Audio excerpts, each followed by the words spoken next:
미나상 콘방와 K짱 데스. 여러분 안녕하세요. 저는 K짱입니다. 자, 제가 오늘 여러분들께 들려드릴 이야기는요, 위험한 초대입니다. 자, 여러분들, 사람의 감정 중에 가장 무서운 게 질투라고 하는데, 오늘 그 질투로 인하여 시작된 아주 끔찍한 사건에 대해서 가지고 와봤습니다. 바로 황산 테러에 관련된 사건입니다. 자, 그럼 지금부터 위험한 초대로 여러분들을 초대합니다.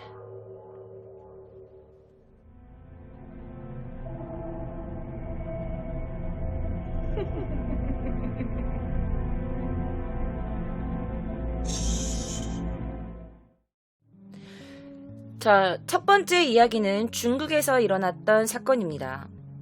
자, 중국의 한 여고생이 자신의 친구 얼굴에 황산을 뿌리는 아주 잔인한 사건이 알려지게 되면서 많은 사람들이 경악을 금치 못했는데요.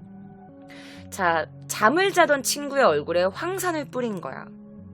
그렇다고 이 사건이 굉장히 알려지게 되면서 중국 관영 신화통신이 처음 이 보도를 했다고 합니다.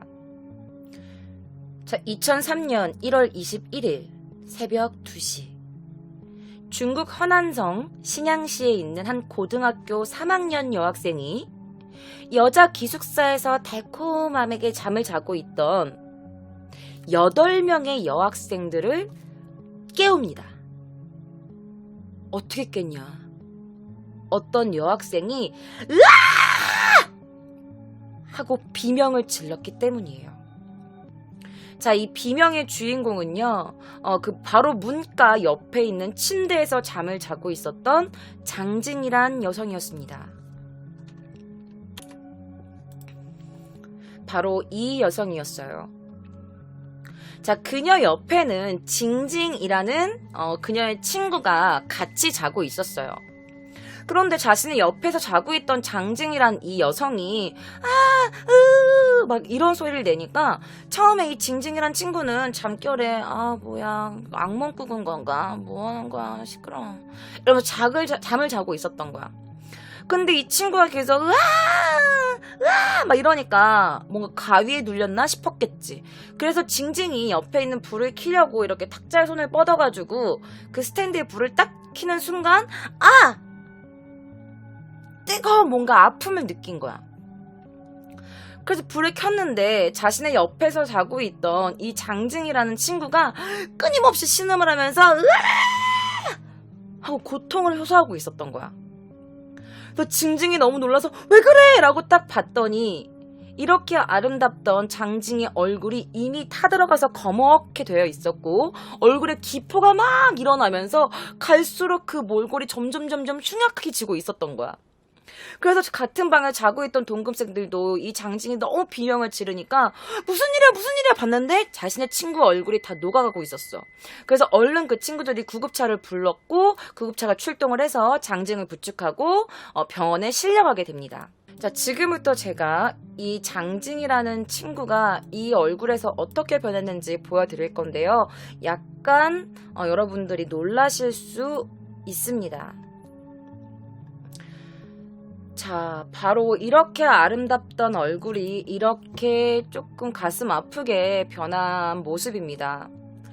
자, 병원에 도착하고 치료를 받고 있었던 장징이 얼굴을 보니 선생님들 그리고 친구들이 예전에 이렇게 아름답고 청순하고 예뻤던 이 모습을 찾아볼 수가 없는 거야. 지금은 이게 어느 정도 조금 피부도 아물고 치료가 어느 정도 지금 되고 있는 상태였지만 그 당시에는 막 기포가 계속 올라오고 막 피고름이 나고 얼굴이 까맣게 타들어가고 있었대.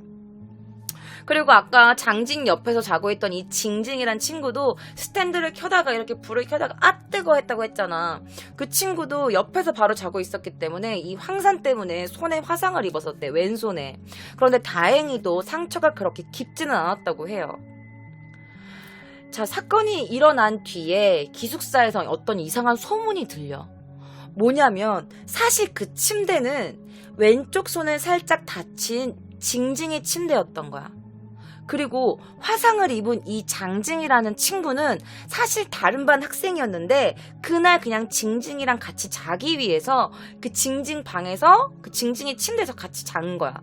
그래서 사실은 범인이 노린 건 장징이 아니라 징징일 거다라는 이런 소문이 막 돌기 시작해. 자, 중국 공안은 이렇게 곧바로 학교 안에 수사본부를 설치하고 조사를 하기 시작합니다. 그런데 사실 누가 어떻게 했는지 갈피를 잡지 못하겠는 거야. 그래서 학생들을 대상으로 탐문 수사를 벌입니다. 그리고 나서 3일 뒤에 징징이랑 같은 반 친구였던 한 여학생이 이렇게 경찰한테 말한 거야. 그녀의 이름은 마쥐안이라는 여성이었어. 그냥 경찰한테 뭐라 그랬냐면, 사실은요, 사건이 발생하기 전에 복면을 쓴 어떤 남자가 저한테 칼을 막 목에 대고 자기한테 409호실에 숨을 만한 곳을 마련해달라고 절 협박했었거든요. 그리고 그 남자는 사실 제 침대 밑에 숨어 있었는데 그리고는 사라졌어요. 그리고 장진이가 그런 일을 겪게 됐고요. 말을 하려고 했었는데 그 남자가 저한테도 그럴까봐 너무 무서워서 말을 못했어요. 죄송해요. 이라고 경찰한테 이렇게 말을 한 거야. 어떤 남자가, 칼을 든 남자가 복면을 쓰고 남자가 자기한테 409호실에 숨겨줘 라고 해가지고 그 남자애가 사실은 자신의 침대 밑에 있었는데 그리고 사라졌고 그리고 그날 저녁에 장징이 이렇게 다치게 됐다라고 진술을 한 거야. 그런데 경찰은 그녀의 그 증언에 약간 뭔가 허점을 발견해요. 그리고 그녀를 신문하기 시작하지. 그 남자가 언제 어떻게 나타났는데? 기숙사로 들어왔나요? 몇 시쯤이죠? 왜 그쪽 방에 있었을까? 그리고 그 남자가 그 침대 밑에 있는 동안 그대는 뭐하고 있었지? 그리고 그 남자가 자기도 모르는 새에 사라졌다는 게 말이 됩니까? 이렇게 막 그녀를 막 이렇게 한 거지. 근데 좀 이상하잖아. 그 남자가 자기 침대 밑에 숨어 있었는데 자기가 다른 남자가 침대 밑에 있었는데 갑자기 사라졌대. 그게 말이 돼? 이상하잖아.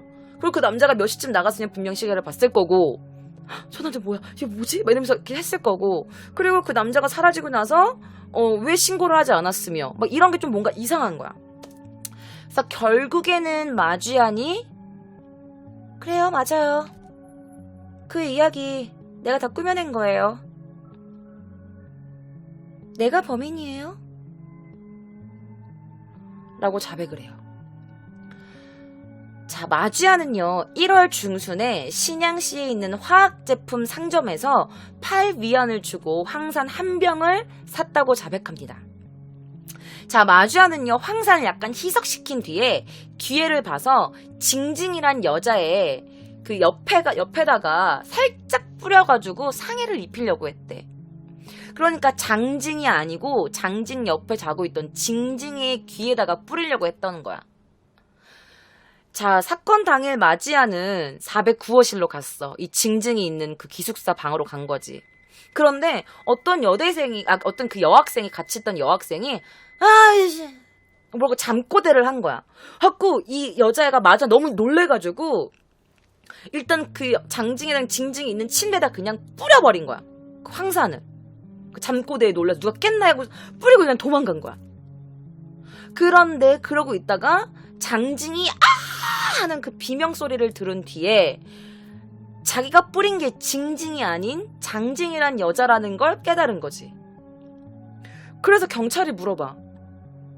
아니, 왜 너 친구한테 그런 끔찍한 짓을 했니? 그랬더니 이 마쥐안이 뭐라는 줄 알아? 10개월 전쯤인가? 징징 걔가 나보다 점수를 더 높게 받았잖아요. 그래서 사실 징징한테 그러려고 했던 건데 엉뚱하게 같이 자고 있던 장징이 다칠 게 뭐예요? 그녀는 징징을 노렸고 징징이 자기보다 점수를 더 높게 받았기 때문에 질투가 나서 그랬다라고 말을 해. 그럼 사실 내가 노린 건 장징이 아니라 징징이었어. 그런데 어쩔 수 없게 공교롭게도 걔가 그렇게 다친 거예요. 라고 말을 했대요. 징징이 나보다 똑똑하고 나보다 공부를 잘했기 때문이에요. 선생님이 학습 성적에 따라 자리를 배치하는데 징징이 저보다 앞에 앉았잖아요. 난 뒤에 앉았는데 그걸 어떻게 봐요? 라고 자백을 했대. 그리고 성적이 좋지 못했어. 그러니까 자기가 뭐 자기보다 징징은 앞자리에 앉았고 난 뒤쪽에 앉았고. 그러고 나서 징징이랑 어떤 얘기를 하다가 그냥 징징이 괜찮아 다음에 더 잘하면 되지 뭐 이렇게 말을 했는지 어떤 대화를 했겠지. 그러다가 마지안이 자존심이 상한 거야. 기깝게 뭔데 나한테 그런 말을 해? 기깝게 날 왜 동정하는 건데? 그깟 성적 조금 잘 나왔다고 죽여버릴 거야. 이렇게 된 거겠지. 그래서 자존심이 상한 그녀는 매우 화가 났고 1월 중순에 있는 시험에 더 심한 프레셔를 느낀 거야. 그래서 어떻게 생각했냐. 사실 이렇게 죽여버릴 거야 이런 것까지는 아니었고 다만 징징이 공부할 수 있는 시간을 좀 줄여야겠다라고 생각을 했대. 그래서 황산을 사용키로 결정한 거야. 사실 징징을 이렇게 죽여버릴 건 아니었고 조금 살짝 다치게 하려고. 그래서 얘가 황산을 약간 좀 희석시켰다고 했잖아. 살짝 다치게 하려고 했던 건데 의외로 그 잠꼬대에 놀라서 그냥 확 던져버리고 나온 거지. 그러니까 이 친구 얼굴이 엄한 이 장징이란 친구 얼굴이 다 이렇게 무너져 내린 거야. 자, 결국에 징징 대신에 이렇게 끔찍한 사건의 피해를 받은 그녀는요, 그 당시에는 3번의 PV 이식 수술을 받았었고요. 그리고 왼쪽 귀가 들리지 않았고, 콧구멍은 아예 막혀버렸대요. 그리고 눈 부위는 아주 흉터가 심각해가지고 완전 눈 자체가 다 이렇게 오그라들었대. 그래서 눈을 뜰 수가 없어서 거의 시력이 없을 뿐만 아니라 사물을 좀 구분하기가 힘들 정도로 눈에 좀 부상이 많이 심했다고 해요. 당시 그녀는 관에 의지해서 호흡을 겨우 하고 있었고 입 주변도 흉터가 너무 심해서 이렇게 오그라들었잖아. 그래서 죽도 겨우 먹을 수 있을 정도였다고 합니다. 자, 신양지 중급 인민법원은요, 피고인 마주야는 질투 때문에 황산을 이용해 친구에게 중상을 입혀 장애인을 만들었다. 범죄 수단이 극히 잔혹해 고의 상해죄를 적용해 사형을 선고한다. 라고 하면서 당시 고3이었던 그녀에게 사형을 선고합니다. 그녀가 죽는다고 한들 이 아름다웠던 장징의 얼굴이 돌아오진 않는데 말이죠. 자, 중국에서 질투로 인해 자신의 친구의 얼굴에 황산을 뿌린 사건. 이와 비슷한 사건이 파키스탄에도 일어났습니다. 영국 일간 데일리메일은요, 황산 테러를 당해 얼굴이 아주 망가져버린 파키스탄의 여성 콰날 콰이엄의 사연을 소개했습니다. 그녀는 당시 스튜어디스였고요. 아주 아름다운 외모와 그리고 아주 어여쁜 아이를 가지고 있는 한 여성이었습니다. 자, 그녀는 10년 전 잠을 곤히 자고 있었습니다. 그러다 갑자기 얼굴에 뜨거움을 느끼고 깼죠. 자신의 얼굴이 녹아내림을 느끼고 있었고 그녀는 비명을 지르기 시작했습니다. 자, 이 일을 저지른 여성은요, 바로 그녀의 친구였던 여성이었어요. 자, 경찰이 그녀의 친구를 잡고 물어봤습니다. 아니, 당신의 친구한테 왜 그런 끔찍한 일을 저질렀죠? 라고 했더니 그녀의 친구는 이렇게 대답했대요. 걔가 승무원이 됐다고 하잖아요. 잘난 것도 없는 주제에. 그래서요. 열받아서. 승무원은 얼굴이 망가지면 할 수 없잖아요. 그쵸? 자, 그녀의 친구가 그녀에게 황산을 끼얹고 나서의 그녀의 얼굴을 보여드릴게요.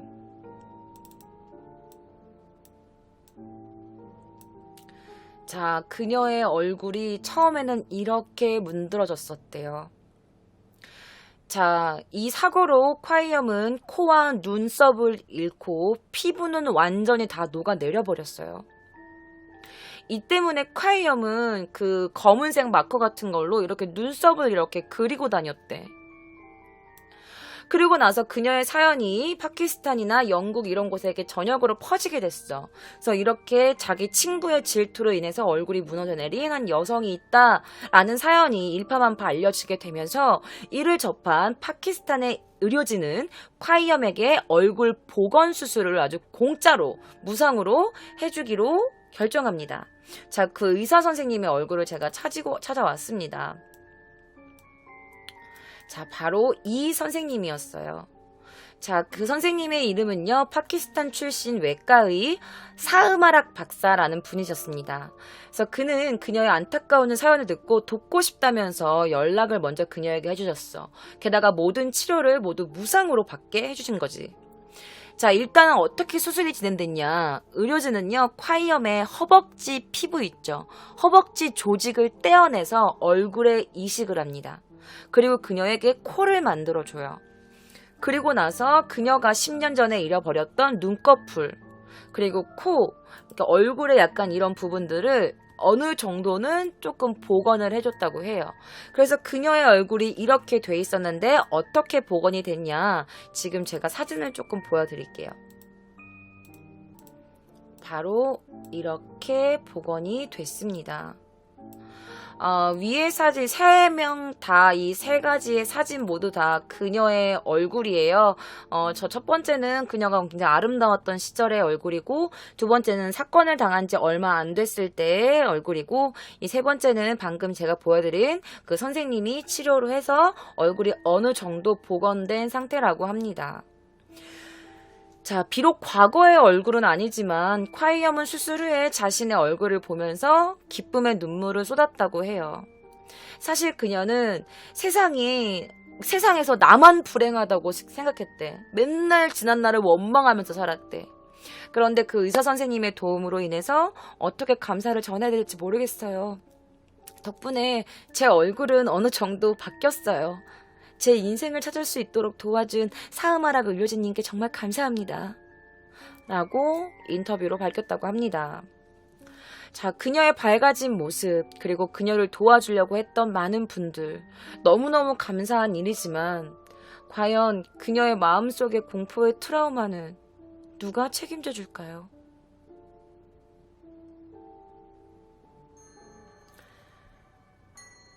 자, 여러분, 이란에서는 이 황산 테러, 산 테러가 하루에 3건 이상 발생한다고 합니다. 제가 방금 말씀드렸던 파키스탄, 이 파키스탄 수도의 이슬라마바드라는 이 곳에는요, 하루 평균 3건 이상의 이런 산 테러가 여성들만 당하고 있다고 해요. 여성들에게 주로 이런 사건이 일어난다고 해. 시골에서는 사실 3명 이상 더한 실정이라고 합니다. 그리고 여성들에게 그렇게 가해하는 사람들은 언제나 남자들이 많다고 해요. 자, 이렇게 황산을 씌운 이런 가해자들한테는 어떤 형벌이 떨어질까요? 이란에서는요, 가해자, 그러니까 황산을 뿌린 이 범인의 눈에다가 이 황산 테러를 입은 피해자가 직접 그 가해자의 눈에다가 황산 20방울씩 떨어뜨리는 형벌이 있대. 그리고 러시아에게는 가해자에게 징역 10년 이상을 하고, 중국에서는 가해자에게 6만 위안 이상을 배상해야 된다. 그리고 다른 또 뭔가 더 심할 경우에, 사람이 죽었거나 이럴 경우에 조금 더 심한 형벌이 떨어진다고 합니다. 그래서 제가 여러분들께 한 여성의 이야기를 들려드려야 될 것 같아요. 자, 미국 CNN, 영국 가디언 등 주요 외신에서 이란 법원이 2004년 11월에 발생했던 황산 테러 사건에 대해서 2008년 그 황산을 테러했던 이 가해 남성에게 내린 이 판결에 대해서 형을 집행키로 결정했다라는 뉴스를 막 이렇게 언론에 보도해. 그런데 사실 가해한 남자한테 형벌을 내리는 게 뭐 그렇게 큰 뉴스야? 라고 생각하실지 모르겠는데, 사실 이 가해자한테 내린 형벌을 사람들이 안 돼! 뭐 그렇게까지 심하게 하냐? 라고 하면서 그 형벌이 잠깐 멈춰진 적이 있었어. 그랬다가 몇 년 뒤에 다시 아니야, 이 남자는 그런 형벌을 받아야 돼 라고 해서 드디어 형벌을 집행키로 한 거야. 그래서 이게 또 와 드디어 이 형벌을 집행한다 이런 뉴스가 전 세계적으로 알려지게 된 겁니다. 자, 이 산 테러에 대한 이 사건은요, 이란에서 일어난 사건입니다.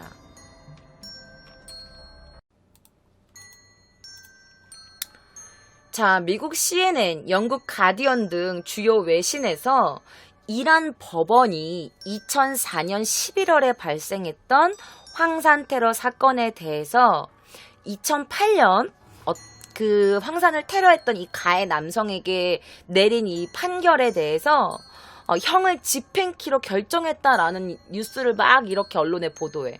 그런데 사실 아니 가해한 남자한테 형벌을 내리는 게 뭐 그렇게 큰 뉴스야? 라고 생각하실지 모르겠는데 사실 이 가해자한테 내린 형벌을 사람들이 안 돼! 뭐 그렇게까지 심하게 하냐? 라고 하면서 그 형벌이 잠깐 멈춰진 적이 있었어. 그랬다가 몇 년 뒤에 다시 아니야. 이 남자는 그런 형벌을 받아야 돼. 라고 해서 드디어 형벌을 집행키로 한 거야. 그래서 이게 또 와 드디어 이 형벌을 집행한다 이런 뉴스가 전 세계적으로 알려지게 된 겁니다. 자, 이 산 테러에 대한 이 사건은요, 이란에서 일어난 사건입니다.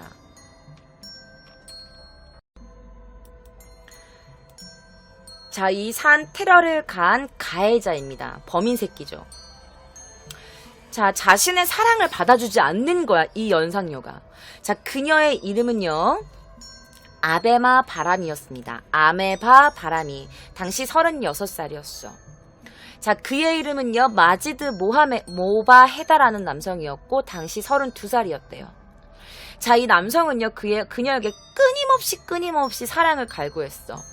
자, 그는요, 2002년도부터 이 아메바라는 여성에게 아주 끊임없이 애정을 갈구합니다. 당시 그녀 나이는 24살이었고요. 그와 같은 학교를 다녔대요. 당시 그의 나이는 좀 어렸어.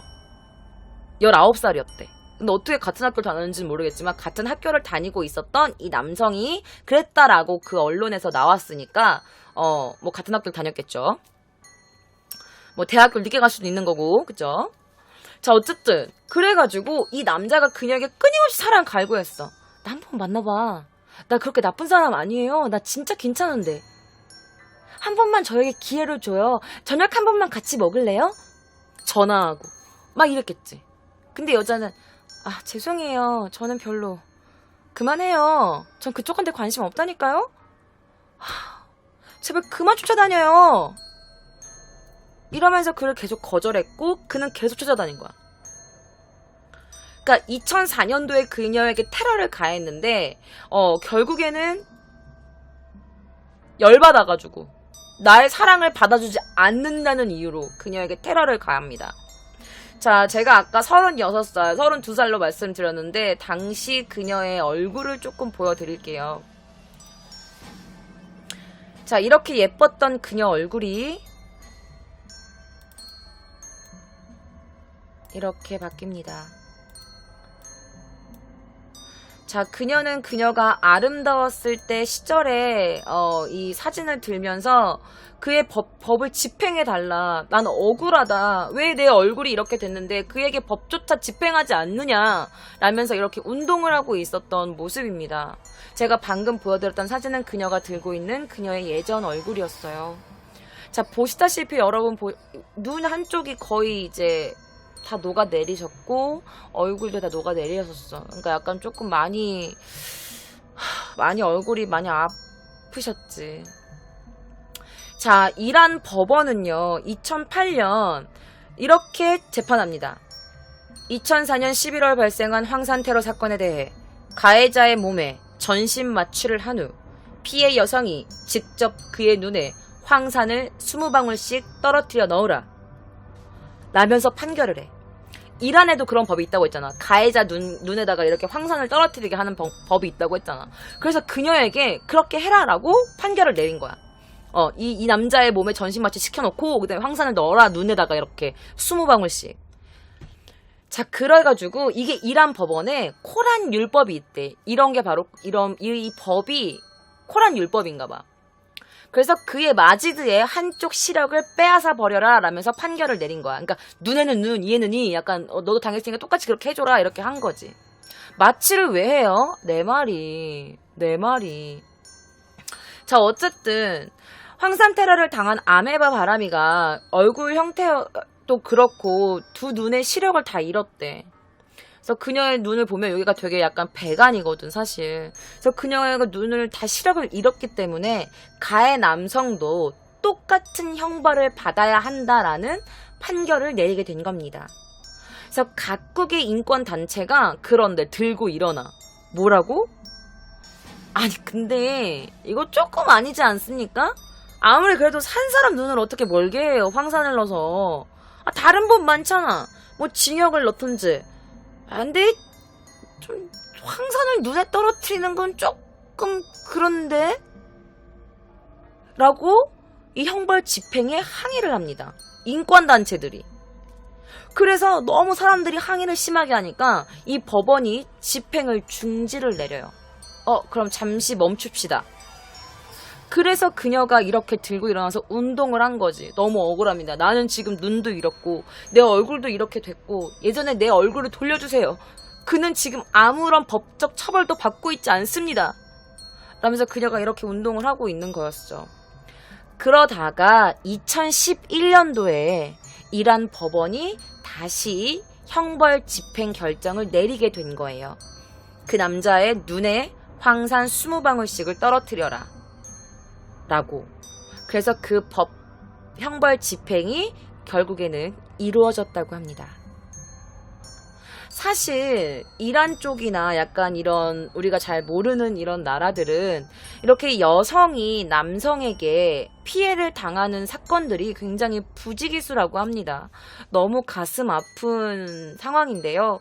그래서 제가 조금 더 다른 사건들을 준비해봤습니다. 자, 여자는 남자의 소유물로 취급하는 그런 나라. 특히 이 파키스탄 여성들은요, 청혼을 거절할 경우에는 산 테러를 당할 확률이 아주 높다고 합니다. 파키스탄 진보 여성협회에 따르면 끓는 물을 그냥 이렇게 남자가 부어버려가지고 여성이 화상을 당한다던가 아니면 염산이나 황산을 그냥 다 뿌려버려가지고 공격을 당한 여성이 아주 많다고 해요. 1994년도 이후 수도 이슬라마바드에서는요, 이런 사건만 7,800건이 넘는다고 해요. 자, 제가 지금부터 보여드릴 피해자 여성들에 대해서 조금 알려드려야 될 것 같습니다. 자, 그녀는요 18살에 청혼을 거절한 이유로 길을 가던 중에 염산 테러를 당한 여성입니다. 자, 그리고 이 여성은요 5년 전에 결혼을 거절한 거야. 어떤 남자가 프로포즈를 했는데 그녀가 거절을 한 거야. 그래서 그 남자에게 염산 테러를 당한 19살의 여성입니다. 자, 그리고 그녀는요 남편한테 염산 테러를 당한 거야. 그래서 한 9번 정도, 이 당시에 9번 정도의 성형수술을 해서 겨우 이 정도를 유지한 여성입니다. 그냥 아름다웠던 얼굴. 이 얼굴이 이렇게 된 거예요, 여러분. 이 얼굴이 이렇게 된 거야. 얼마나 진짜 억울할까. 이렇게 아름다운 얼굴이. 자, 그리고 그녀는요, 이 소녀는 18살 때 청혼을 거절한 이유로 염산 테러를 당한 23살의 뮤니라 아셰프라는 여성입니다. 그녀는 이 당시에 7번 정도의 성형수술을 받았다고 해요. 자, 이 여성 인권이 너무너무 취약한 오지라든지 뭐 아프가니스탄, 캄보디아, 이란, 파키스탄 이런 등지에서 여성을 복종시키기 위한 수단으로 이런 산 테러가 종종 발생한다고 해요. 1년에 거의 8,000건 정도 되는 사건이 벌어진다고 하니까 지금도 아마 비일비재한다고 하니까 진짜 너무 나는 이거 사건 조사하면서 너무 진짜 가슴이 터질 것 같았어.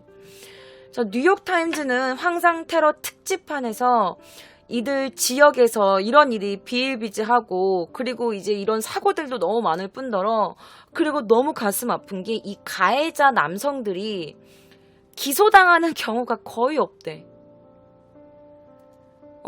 이 신고당하는 경우가 거의 없고 그리고 모든 죄들이 거의 여자 때문에 일어나는 거다. 니들이 거절했으니까 그렇지. 남자한테 어디 감히 대들어. 걔네가 그럴만 했지. 약간 이런 분위기래. 아, 이게 말이 됩니까, 여러분? 지금 21세기 2018년도에 이런 사건이 여러분 아직도 일어나고 있답니다. 자, 너무 그녀들의 이 억울한 이 한을 어떻게 하면 좋을까요? 그런데 여러분, 이게 비단 이렇게 조금 오지나 아직 여성 인권이 아직 이렇게 높지 않은 이런 나라뿐만이 아닙니다. 선진국에서도 예외 없이 황산 테러는 발생했습니다. 제가 지금부터 그 이야기를 해드리겠습니다. 황산 테러. 황산 테러는 비단 오지에서만 일어나는 건 아닙니다. 선진국도 예외 없이 이 사건이 일어나고야 말았는데요. 바로 영국에서 일어난 사건입니다.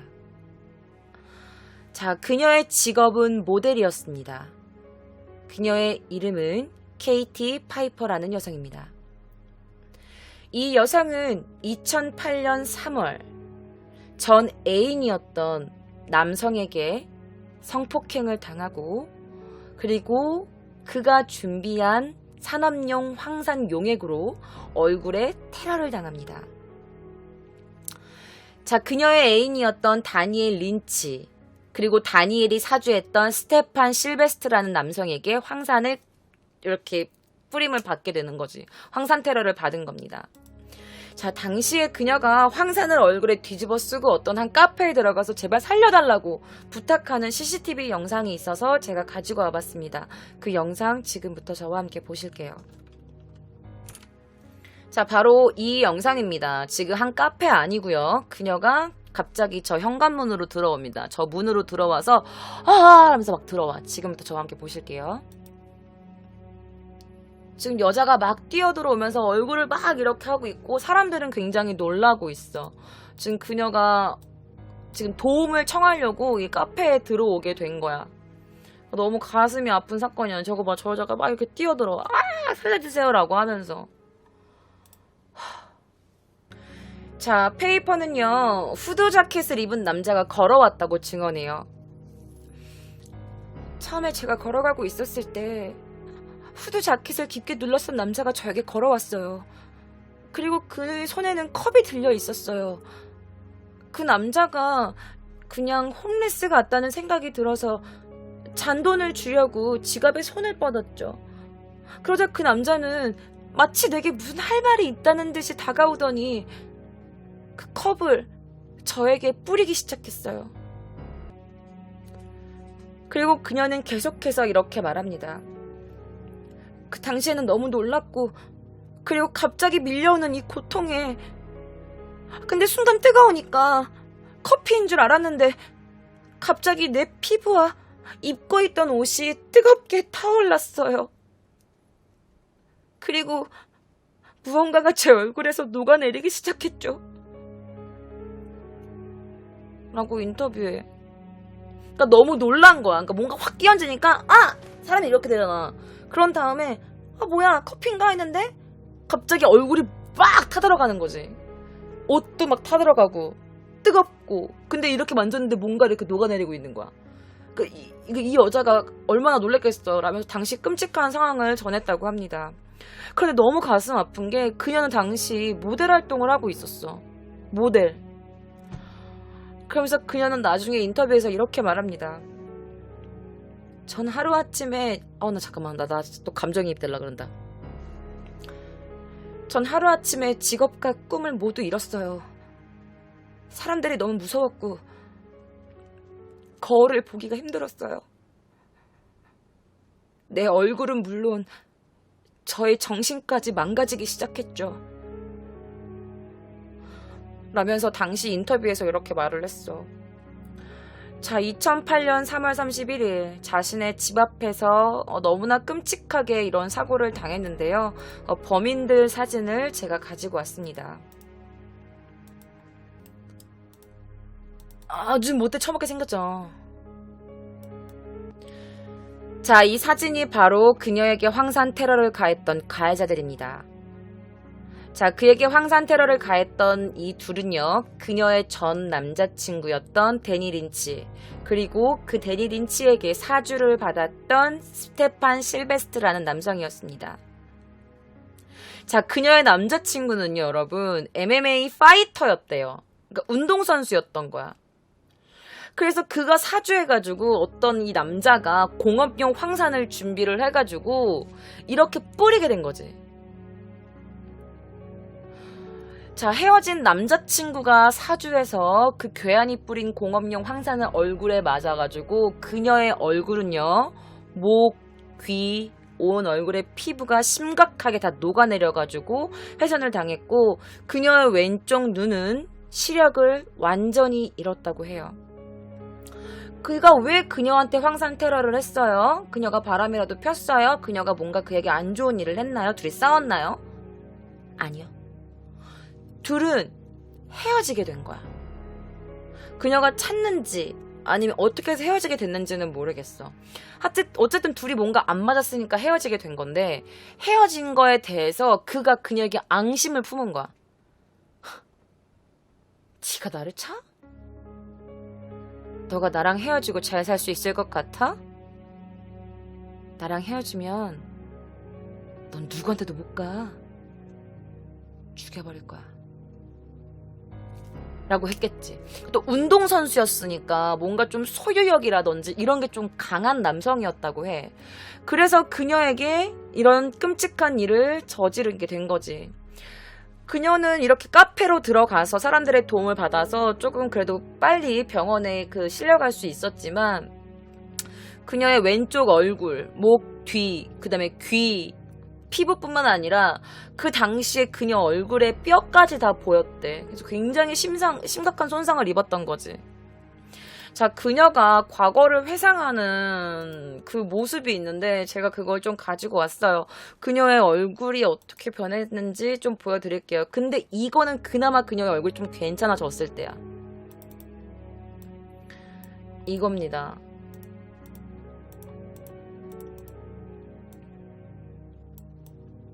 자, 바로 이 영상인데요. 이제 그녀를 이제 인터뷰하기 위해서 여러 이제 매체들이 그녀를 찾아갔을 거 아니야. 그래서 그녀에게 뭐 어쩔 수 없이 그 당시 어땠냐라고 물어봤겠지. 그러니까 그녀가 그 얘기를 하면서 이렇게 좀 두려움에 떨고 있는 모습을 가지고 와봤습니다. 그리고 그녀가 모델을 했을 때의 모습과 그녀가 치료받고 있는 과정의 사진을 조금 보여드려야 될 것 같아요. 바로 이 모습입니다. 그녀가 모델을 하고 있을 당시의 얼굴이고요. 그리고 그녀가 치료를 받고 있는 그 과정 중에 한 얼굴입니다. 그나마 이때의 얼굴은 지금 이때의 얼굴보다는 조금 그나마 좀 뭔가 이렇게 수술을 받으셔서 지금 뭔가 치유가 되고 있는 상황인데, 이렇게 아름답던 여성의 얼굴이 이렇게 된 게 너무 개인적으로 가슴이 아파요. 또 저는 직업이 모델이었잖아.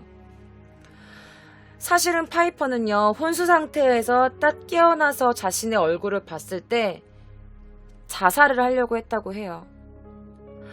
너무나도 흉측하게 변해버린 자신의 얼굴을 맞이했을 때 자신은 이미 이 세상에 존재하지 않는 기분이었대. 그리고 남자친구가 또다시 병원에 갑자기 오거나 나를 언젠가 또다시 덮칠 거라는 이런 불안감과 공포감에 심리치료도 함께 받았었다고 합니다. 그래서 그녀와 이제 그녀의 엄마의 그 당시 치료 과정부터 시작해서 이런 것들을 이제 언론 매체에서 많이 다뤘는데, 제가 너무 가슴이 아팠었던 한 장면을 여러분들께 보여드리기 위해서 가지고 왔습니다. 당시에 이제 딸이 이제 병원에 입원하고 있을 때 엄마가 딸과 이렇게 뭔가 하는 그런 모습인데 너무 가슴이 아파서 가지고 와봤어요. 여러분 저와 함께 보실게요. 자, 이 영상은 그녀가 지금 아직 이 얼굴이 나오기 전이야. 그러니까 입원해서 아직 태어나기 전인 거지. 굉장히 악말라 있어. 깡말라 있어. 아주 앙상해. 뼈밖에 없어, 진짜. 그런데 이때 엄마가 딸이랑 어떤 행동을 하는데 저희가 중간중간 통역을 해드리면서 보여드릴게요. Katie was unable to talk.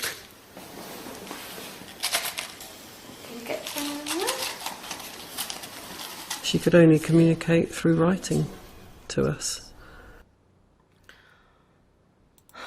그러니까 이게 무슨 장면이냐면 Katie was 엄마가 unable to talk. 딸이 말을 못하는 거야. 왜 여기까지 다 녹아내렸잖아. 말을 아예 못하게 된 거지. 이게 좀 거식증인지 뭔지는 모르겠어. 근데 약간 말도 못하고 실어증? 그런지 모르겠는데 말도 못하고, 그러니까 엄마가 이렇게 소리를 내주거나 이렇게 했대. 그리고 이제 대화를 할 때 딸이 이렇게 써가지고 글로써 대화를 했다고 해. 당시에 그녀가 말을 하지 않았대. 말을 못했대. 말을 안 했대. 그래가지고 너무 가슴 아픈 사연이야, 진짜. 그래서 엄마가 막 이렇게 소리 내가지고 이거 뭐야, 이거 먹을래? 하면 딸이 그냥 가만히 이렇게 멍하게 보고 있다가 그냥 이렇게 먹고 이렇게 먹는 거야.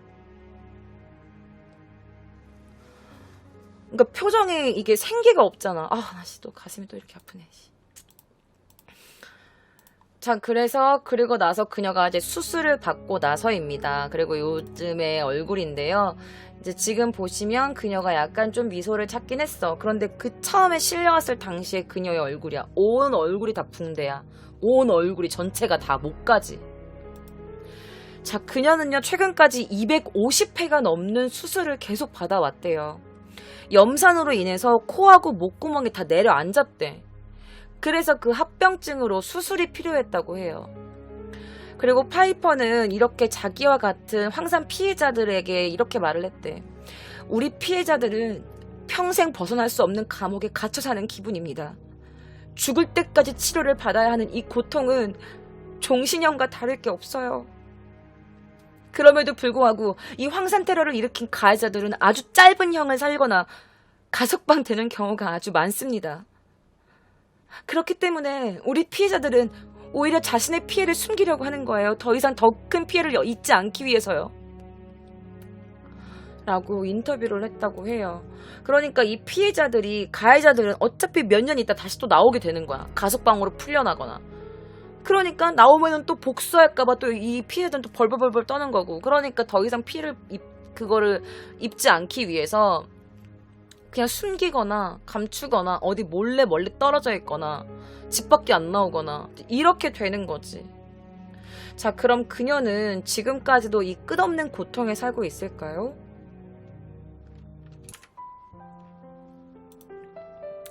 자, 이 사진은요, 케이티 파이퍼, 당시 27살이었던 그녀가요, 잡지인 리빌 매거진에, 나온, 화보라고 합니다. 아름다운 이브닝 드레스로 아주 예쁜 멋진 포즈를 취하고 있는 모습인데요. 자, 그녀의 요즘이라고 하긴, 요즘에 이제 그녀가 방송에 이렇게 나와가지고 활동하고 있는 모습이 있어서 제가 몇 가지 가지고 와봤어요. 자, 예쁘게 그녀가 드레스를 입고 있는 사진이고요. 이렇게 환하게 웃고 있어. 이렇게 너무 환하게 웃고 있는 모습이 얼굴도 많이 조금 이제 복귀가 됐죠. 그리고 이제 그녀가 방송 프로그램 진행자로도 활동했다고 해요. 그리고 여러 가지 인터뷰에 나오면서 KT가 30차례나 넘는 피부 이식과 성형사 수술을 받으면서, 그러니까 방송 출연할 때도 또 30차례 이상이 넘는 성형수술을 받은 거야. 그러면서 방송에서 재기해서 이렇게 행복한 모습을 방송에서 공개했다고 합니다. 그러면서 그녀는 내가 이렇게 살아있는 것 자체가 굉장히 감사한 일이라고 말했고, 시청자들에게 아주 큰 감동을 주었다고 해요. 그래서 그녀는 어떻게 됐나? 자신을 사랑해주는 아주 멋진 남성과 결혼을 하게 됐습니다.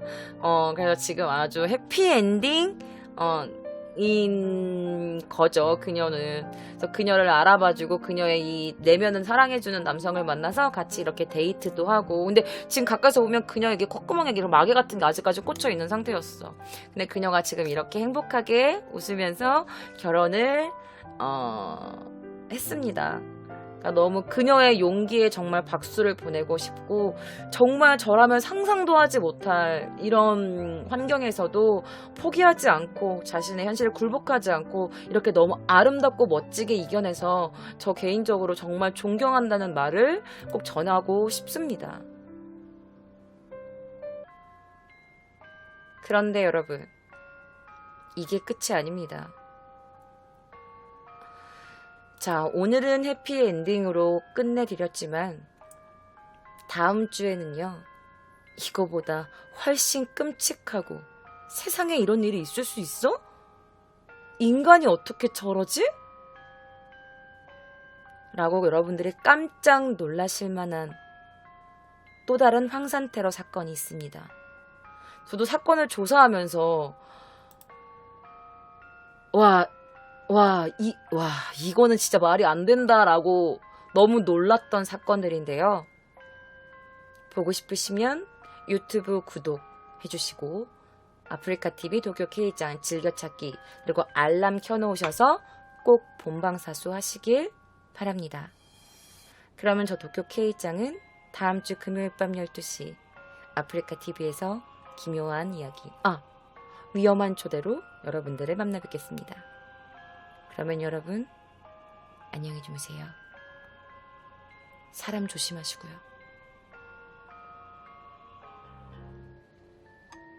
미나상 콘방와 K짱 데스. 여러분 안녕하세요. 저는 K짱입니다. 자, 제가 오늘 가지고 온 이야기는요, 저번 시간에 이어서 바로 황산 테러에 관련된 2탄을 준비했습니다. 방송 시작에 앞서 제가 여러분들께 미리 말씀드리고 싶은 부분은요, 저번 시간에 했었던 황산 테러도 굉장히 끔찍한 사건들이었지만 오늘 제가 들려드릴 이야기들은요, 그 전 시간 거보다 조금 더 잔인할 수 있다는 점 여러분들께 미리 말씀드리고 싶습니다. 자, 그러면 도쿄 K짱의 위험한 초대 지금부터 시작합니다. 자, 이 여성의 이름은 칼라 피트록이라는 여성입니다. 그녀는 어느 날 갑자기 너무나도 끔찍한 사건의 피해자가 됩니다. 바로 황산 테러를 맞은 일인데요. 어느 날 남성 2명이 그녀의 얼굴에다가 황산을 확 뿌리고 달아났고, 그녀는 그 황산을 온전히 얼굴로 맞게 돼버립니다. 자, 바로 그녀와 그녀의 남자친구가 함께 찍은 사진인데요. 원래 이렇게 아름다웠던 그녀의 얼굴이 황산 테러로 인해서 이렇게 변해버린 모습입니다. 자, 황산 테러 후에 그녀는 오른쪽 시력을 잃게 됐어요.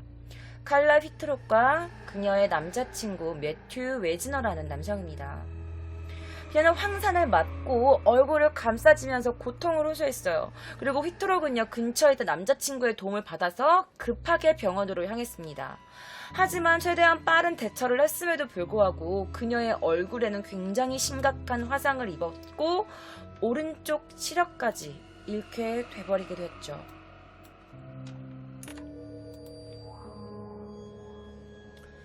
자, 바로 범인들의 사진입니다. 왼쪽에 있는 사람이 조프리 미드모어, 당시 26살의 남성이었고, 오른쪽 빌리 미드모어, 당시 22살의 남성이었습니다. 이 둘은 형제였어요. 영국 사우샘프턴 지역에 살고 있었던 이 조프리 미드모어와 빌리 미드모어, 이 형제는요, 사실 어떤 일을 하려고 했었던 거야. 뭐였냐? 바로 마약 거래를 하려고 했었어. 그런데 사실은 그 마약 거래를 하려고 했던 다른 남성과 이 2명을 연결해준 사람이 바로 그녀였던 거야. 자, 칼라 피트록의 소개로 마약 거래를 하려고 했는데 이 마약 거래가 잘 성사되지 않은 거야.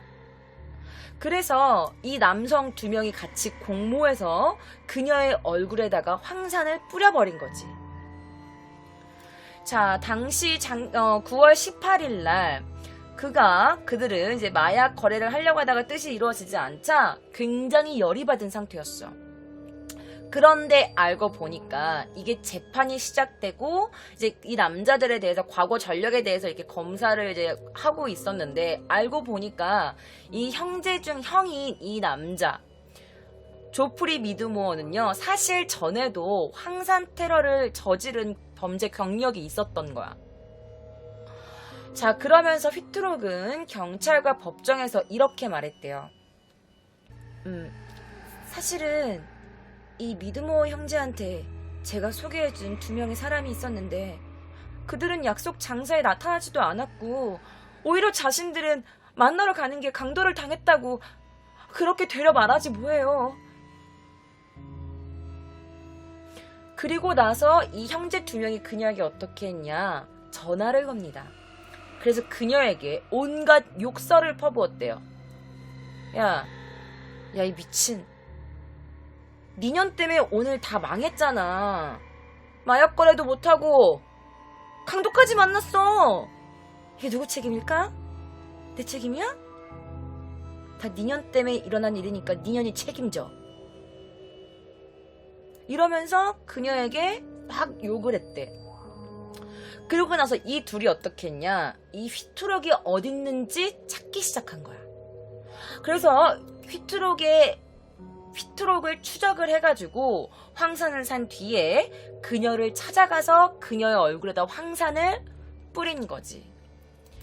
그런데 이 황산을 테러한 것뿐만 아니라 그들이 했던 더 끔찍한 행동이 있었어요. 바로 자, 여러분 보시면 어떤 걸로 보이시나요? 전철에 남자 2명이 앉아있고 굉장히 신나고 있어요. 야! 막 이러면서. 그리고 둘이 하이파이브를 하는 영상이 찍힌 거야. 좀 사진 크게 해서 보여드릴게요. 자, 보시면 남자 2명이 굉장히 기뻐하고 막 입을 쫙쫙 벌리며 웃고 있고 둘이 이렇게 웃으면서 하이파이브를 하고 있는 영상이 찍혔어요. 그런데 여러분 놀라지 마세요. 이 모습은요, 그들이 휘트록에게 황산을 뿌린 바로 다음에 찍힌 영상이에요. 자, 휘트록이 황산을 맞고 병원에 갔고 그리고 바로 경찰에 신고 접수를 합니다. 그리고 경찰은 미드모어 형제가 범행 당일날 근처 자파상에서 배수관 청소용 황산을 구매하는 모습과 그리고 나서 사우샘프턴을 떠나서 영국의 햄프셔주로 떠나는 이 기차 안에서 서로 하이파이브를 하는 등 자신들의 범죄를 성공을 축하하는, 기쁨을 만끽하는 그런 희열? 이런 모습이 찍힌 CCTV 영상을 확보합니다. 그런데 어디를 뒤져봐도 이게 사진밖에 없는데 제가 검색 끝에 그들이 실제로 탔던 택시 안과 그리고 전철 안에서의 CCTV 영상을 가지고 왔습니다. 지금부터 이들의 경악할 만한 그 모습 저와 함께 보실게요. 자, 음성은 들어가 있지 않아요. 음성은 들어가 있지 않고 모습만 들어가 있으니까 제가 지금부터 보여드리도록 하겠습니다. 첫 번째는 그들이 탄 택시 안에서의 영상입니다. 일단 그들이 황산 사건을 저질렀어. 근데 보였어? 지금 봤어? 이 남자가 하는 거? 쉿, 조용히 해. 쉿. 조용히 해. 이런 거야. 그리고 둘이 이제 황산을 저지르고 택시를 탔고 한 명이 흥분하니까 조용히 해라고 하고 있고 그 다음에 기차를 탄 거야. 그런 다음에 이들의 실제 모습이에요.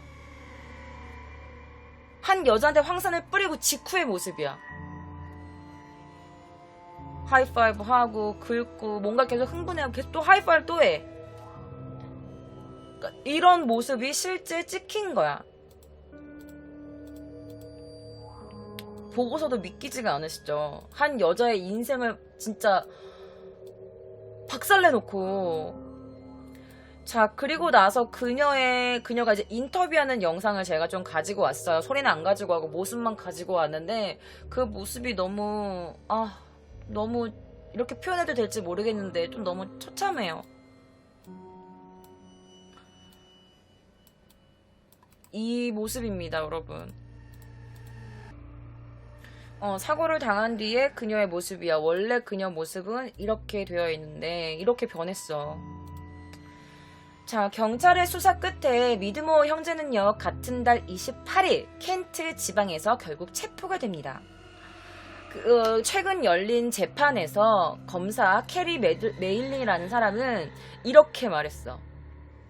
그들은 죄책감을 느끼기는커녕 웃고 떠들고 하이파이브를 하는 등 범죄를 저지른 사람들이라고 믿기지 않을 만큼 경악할 만한 짓을 했습니다. 이렇게 말을 했대요. 자, 보도에 따르면 이게 또 웃긴 게 꼴에 친형은 범죄 전과가 있잖아. 황산 테러를 했다는 범죄 전과가 있어. 이 남자. 그런데 그래서 내가 했어요. 내가 황산 뿌렸습니다. 그런데 내 동생은 죄가 없어요. 제 동생은 그럴 의도가 없었다니까. 내가 다 했어요. 라면서 동생을 감쌌다고 해요. 모든 일은 자기가 했다. 동생은 그럴 의도가 없었다. 라고 하기에는 둘이 너무너무 신나있는 모습, 둘이 하이파이브를 하는 모습, 이 모습만 보아도 동생이 아무 죄가 없다고 그 누가 말할 수 있을까요? 자, 그녀는 결국에 얼굴이 전부 무너진 채 오른쪽에 시력까지 잃게 됐습니다. 그들은 물론 벌을 받겠지만 이렇게 변해버린 그녀의 모습은 누가 보상해주나요? 두 번째 사건입니다. 자, 벨기에 브뤼셀이라는 곳에서 아주 끔찍한 황산 테러가 발생했습니다. 너무나도 끔찍하고 잔인한 피해를 당한 여성은 바로 패트리샤 르팡이라는 여성입니다. 자, 그녀가 얼마나 끔찍한 황산 테러를 당했는지, 그녀가 테러를 당하기 전의 모습과 후의 모습을 지금 보여드리도록 하겠습니다. 자, 너무나도 알아보기 힘든 모습을 한 그녀가 바로 같은 여성의 패트리샤 르팡입니다. 자, 그녀에게 황산 테러를 가한 남자는요, 바로 그녀와 한때 연인 관계였었던 당시 57살의 리차드 레메스라는 인물입니다. 바로 이 남성입니다. 아주 얼굴을 봐도 진짜 사람 얼굴 갖다가 판단하는 건 진짜 아니지만, 이 남자의 경력을 제가 말씀드리면 여러분들도 제가 왜 이런 반응을 하는지 아마 이해해 주실 거라고 생각해요. 사실 패트리샤와 리차드는요, 2009년 1월부터 연인 관계로 발전했다고 해요.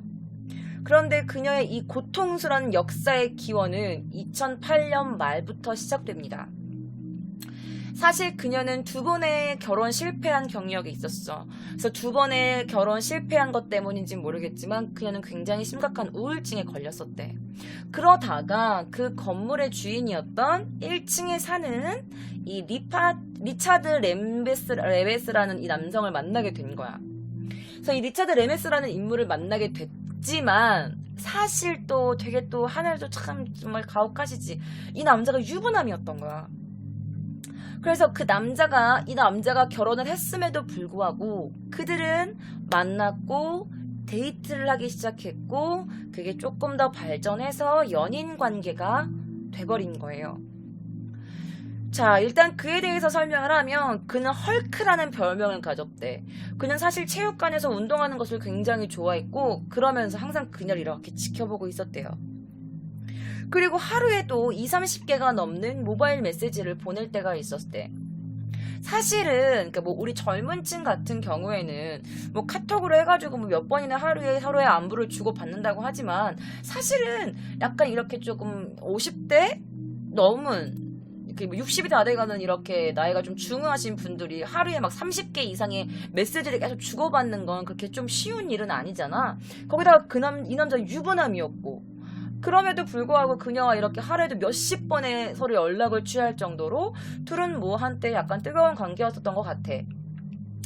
자, 패트리샤는 당시에 너무나도 심한 우울증을 갖고 있었고 또 너무너무 고독하고 외로움을 느끼고 있는 상태였어. 그래서 그녀 자신도 그러면 안 되는지 알면서 그래도 항상 누군가와 함께 해야만 했던 거야. 그렇기 때문에 안 되는 줄 알고 하면 안 되는 거지만 그래도 이 남자와의 관계를 계속 지속할 수밖에 없었던 거야. 그냥 너무 우울했고 너무 외로웠기 때문에. 자, 그녀가 재판에서 말하길 사실 그는 자신의 아내를 마치 자신의 엄마? 아니면 할머니? 그렇게 봤던 것 같아요. 라고 재판석에서 증언을 했대. 하지만 그 둘의 관계는 그렇게 오래가지 못했어. 몇 달이 지나면서 상황은 점점 불편해진 거야. 자, 이집트에 가서 둘이 휴가를 보냈대. 근데 이 휴가를 보내고 있었던 이 리차드 램스가 뭐 했냐?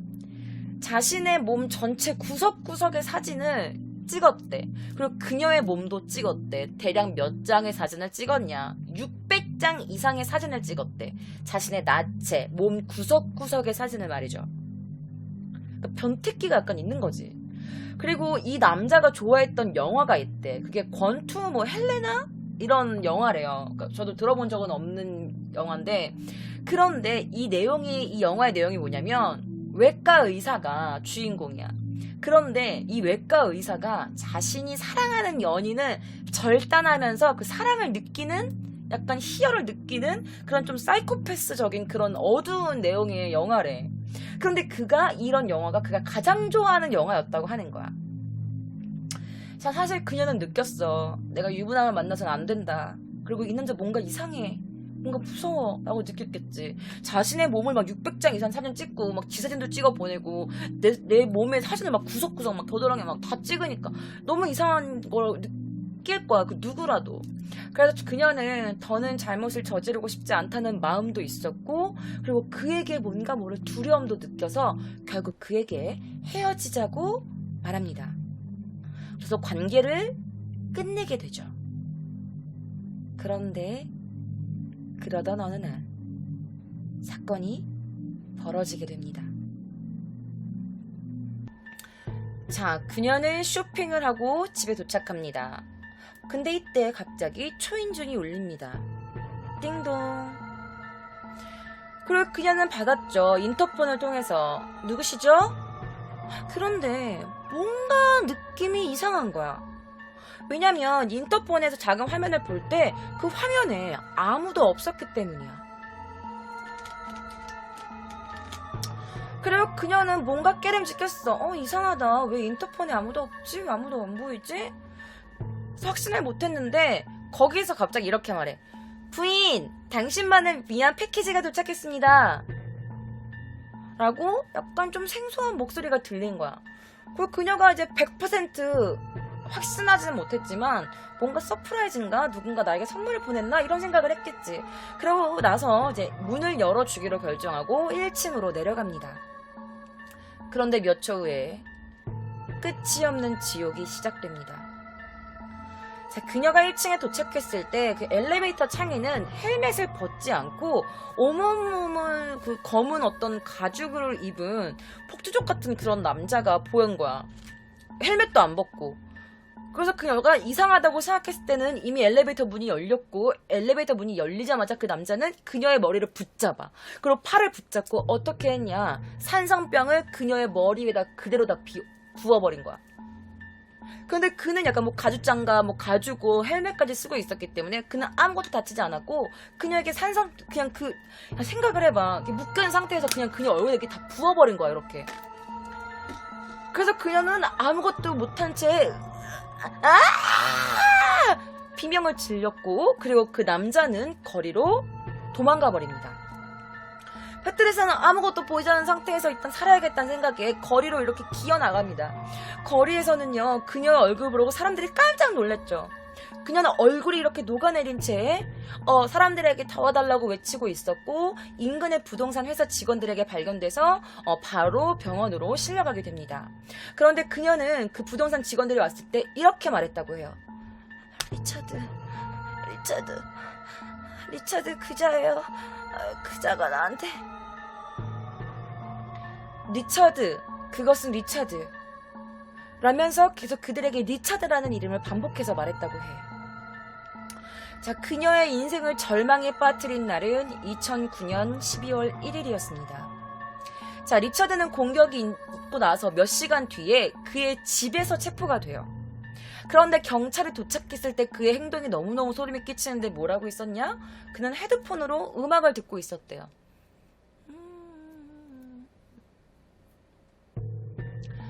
한 여자에게 황산을 뿌려서 그녀의 얼굴을 다 녹아내리게 해놓고서 자기는 집으로 돌아가서 헤드폰으로 음악을 듣고 있었던 거야. 자, 뿐만 아니라 경찰이 그의 집을 이렇게 검사하고 그의 이제 전화 뭐 행정 이런 것들 다 검사했을 거 아니야. 조사를 했을 거 아니야. 그런데 그의 전화 기록에 따르면 당일 그가 자기와 성관계를 맺을 만한 여자 4명에게 메시지를 보낸 기록이 나와요. 끔찍하지. 그러니까 뭐 다른 뒤쪽으로 성관계 약간 이런 것들을 하고 있었나봐. 매춘 이런 걸 했나봐. 그래서 그렇게 해놓은 다음에 음악 들으면서 그 여성들의 4명한테 뭐 오늘 밤 시간 돼? 나는 괜찮은데 어때? 오늘 만날까? 이러면서. 자, 그리고 그녀는 법원에 서게 됩니다. 그리고 이렇게 진술해요. 제 머리와 온몸에 산을 덮어 씌웠어요. 전 그냥 죽을 것 같다고. 아마 난 죽을 거라고. 그렇게 확신했어요. 자, 모든 산이 덮어 씌워진 채 그녀의 온몸은 녹아내리고 있었고 그녀는 죽을 거라고 자기가 죽을 거라고 확신했다고 해. 이웃 사람들에게 발견돼서 겨우겨우 병원에 가서 진짜 겨우겨우 목숨을 부지한 거야. 너무 진짜 이 미친 남자 갑자기 눈 봐봐요. 그러니까 원래 사람 얼굴로 이렇게 하는 건 아니지만 제가 왜 이 남자 처음에 얼굴을 욕했는지 여러분들이 이제는 제 마음을 조금 이해해 주실 거라고 생각합니다. 자, 그리고 나서 재판이 열리게 됩니다. 벨기에 법원은 리차드를 황산 테러 가해자로 구금하고 재판을 진행했죠. 그러니까 살인 미수죄인 거지. 자, 리차드 레메스는요, 그러니까 다 이렇게 준비가 되어 있었어. 그날 그는 휴가를 받았고, 회사에서. 그리고 보호복뿐만 아니라 이 산성 물질을 미리 구입해 놓은 거야. 그럼에도 불구하고 그는 암살 시도를 부인해요. 그건 제가 계획적으로 한 건 아니고, 그냥 뭐랄까, 그녀가 나와 헤어지자는 거에 대한 그냥 우발적인 행동이었어요. 계획적인 건 아니었어요. 그러니까 이 법을 보면 여러분, 이게 계획적인 살인 행위였으면 구형이 더 높아. 그런데 만약에 그게 순간적으로 내가 너무 화가 나서 욱해서 저지르면 그게 정말 조금 계획했던 것보단 조금 낮게 구형이 된대요. 그렇기 때문에 그는 나는 미리 계획한 게 아니다. 나는 그냥 단지 충동적으로 행동한 것 뿐이다. 라고 말은 했지만 그날 그가 행동한 거에 비하면 보호복, 산성을 구입했고 그리고 그가 회사에서 휴가를 받았고 이런 모든 것을 봤을 때 그는 계획을 한 게 맞다고 판정이 될 수밖에 없는 상황이었죠. 그녀는 이렇게 말했어요. 그가 거짓말을 하고 있는 거예요.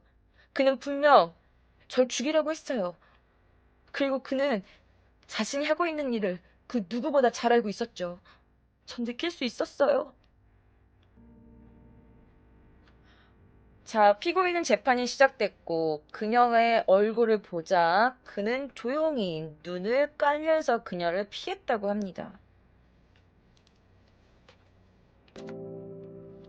자, 이 영상은요, 그녀가 이제 너무 이 사건이 굉장히 커진 거야. 그래서 모든 언론에서 그녀를 취재하기 위해서 난리가 났었고, 그녀만을 위한 이런 다큐멘터리 같은 것도 많이 만들어졌던 것 같다. 이거는 그녀가 이렇게 황산 테러를 입고 이렇게 진료를 받고 있는 모습이에요. 너무 가슴이 아픈 모습인데, 사실 그녀는요, 이 사고로 인해서 3개월 동안이나 혼수 상태에 있었어. 그리고 이 사건이 유명해지고 나서 그녀가 이 정도의 얼굴이 되기까지 그녀는 86번에 86번의 수술을 받아야만 했다고 해. 이게 86번의 수술을 받고 난 정도의 그녀의 얼굴인 거야. 지금은 더 많이 받으셨을 수도 있죠. 결국 그녀는 이 사건으로 인해서 한쪽 눈을 실명했습니다. 그리고 그녀의 머리와 왼쪽 귀의 대부분을 다 잃게 돼요. 그녀의 가슴은 변형됐어요. 녹아내렸기 때문에. 그리고 더 이상 배꼽도 없다고 해. 자, 이렇게 아름답게 미소 짓고 있는 금발의 여성은 찾아볼 수 없었죠. 패트리샤는 여성으로서 평생 치유하지 못할 그런 상처를 입은 것은 물론이고 그녀의 자녀들마저도 학교 생활에 피해를 입었다고 해. 왜냐하면 그녀는 100% 피해자가 맞아. 하지만 그가 유부남인 줄 알면서 불륜을 저질렀다라는 것을 안 사람들이 그녀가 황상태를 입은 것보다 원인은 너야. 그러게 누가 유부남 만나래? 이런 목소리도 있었던 거야. 그래서 패트리샤는 자신이 지금 이렇게 일그러진 외모보다 더 참을 수 없는 건 벨기에 모든 국민이 불륜을 저지른 대가라고 저를 손가락질하면서 욕하는 거예요. 라면서 그녀의 가장 슬픈 건 내 얼굴이 아니라 그들의 눈빛과 손가락질이다라고 인터뷰를 했었다고 해요. 그리고 그녀는 이렇게 말해요. 저는 떨어져 나갔습니다. 저는 제 팔이 거품을 일으키면서 녹아내리는 것을 보았고 내가 죽어간다는 걸 느꼈어요. 저는 옷을 벗고 제 팔을 보았습니다. 뼈가 보였죠. 숨을 쉴 수가 없었어요. 하지만 전 제 아이들을 위해서 살아남아야만 했습니다. 전 이겨냈어요. 하지만 제 눈의 한쪽 시력과 제 귀의 청력을 잃었습니다. 그러니까 이렇게 인터뷰를 한 거야. 난 내가 너무 슬펐던 게 내가 죽어가는 것을 느꼈대. 이게 여러분 어떤 건지 우리가 감히 상상도 할 수 없는 거잖아요.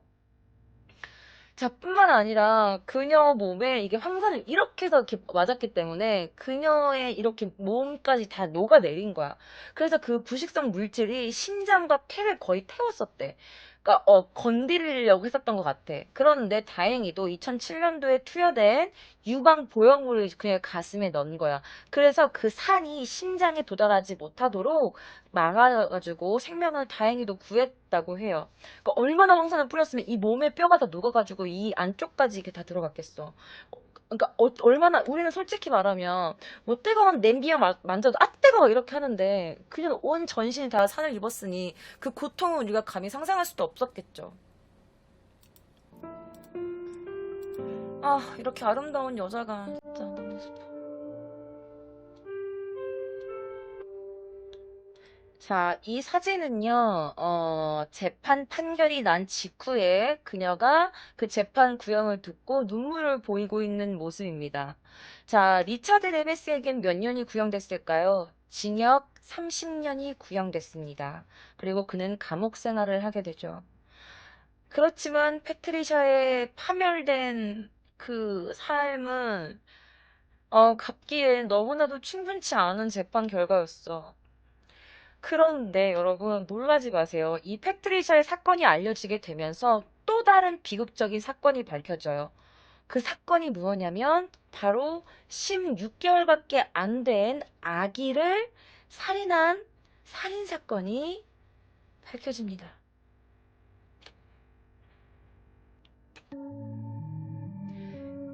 자, 그 아이의 이름은 산드라라는 아기였어요. 1988년 1월 15일에서 16일로 넘어가는 어느 날 밤의 이야기입니다. 자, 이 사진에 보이는 여성은요, 안토니넷이라는 여성이래요. 이 리처드 레메스는요, 당시에 브뤼셀에 있는 하이스트리트 건물 10층에 살고 있는 21살의 이 안토니넷 갈레메르스라는 여성과 밀회를 즐기고 있었어. 그러니까 이 얘기를 들으면 여러분들이 아시겠지만 그는 불륜을 아주 밥 먹듯이 저지르는 남성이었던 것 같아. 자, 그는요, 패트리샤를 꼬실 때처럼 그녀에게 이런 약속을 합니다.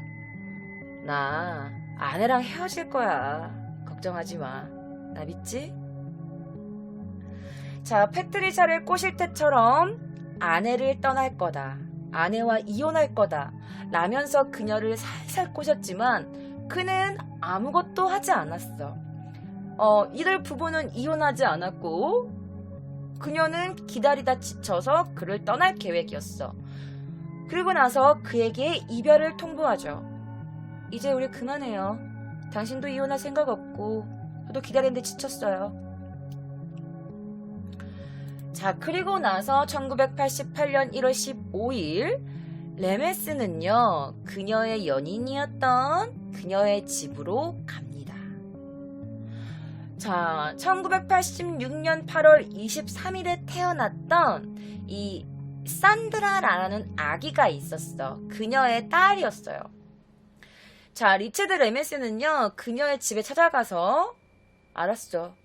그래도 우리가 하룻밤 정도는 더 함께해도 되지 않아?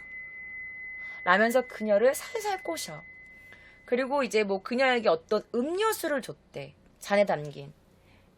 자, 마지막 축배라고 생각하면서 한잔하지? 라면서 그녀는 어쩔 수 없이 그와 마지막 축배 아닌 축배를 들었고 그렇게 그녀는 깊은 잠에 빠집니다. 자, 그리고 다음날 눈을 뜬 그녀.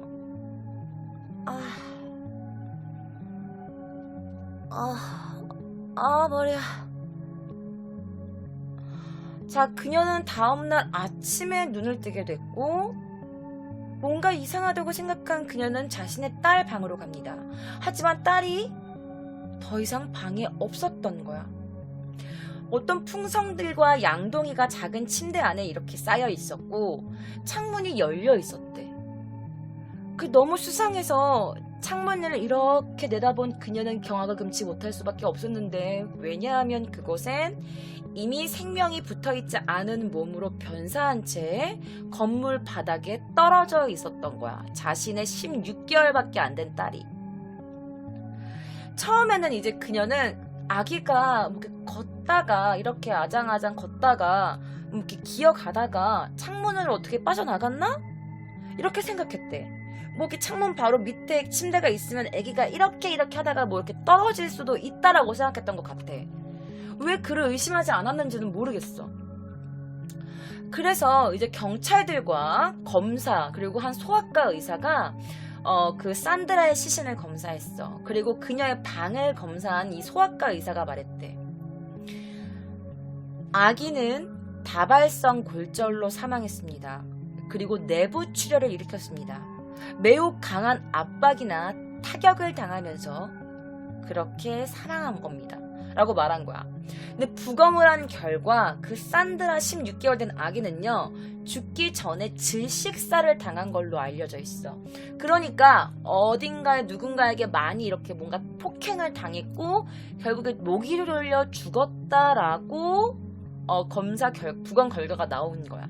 그 16개월 된 아기를.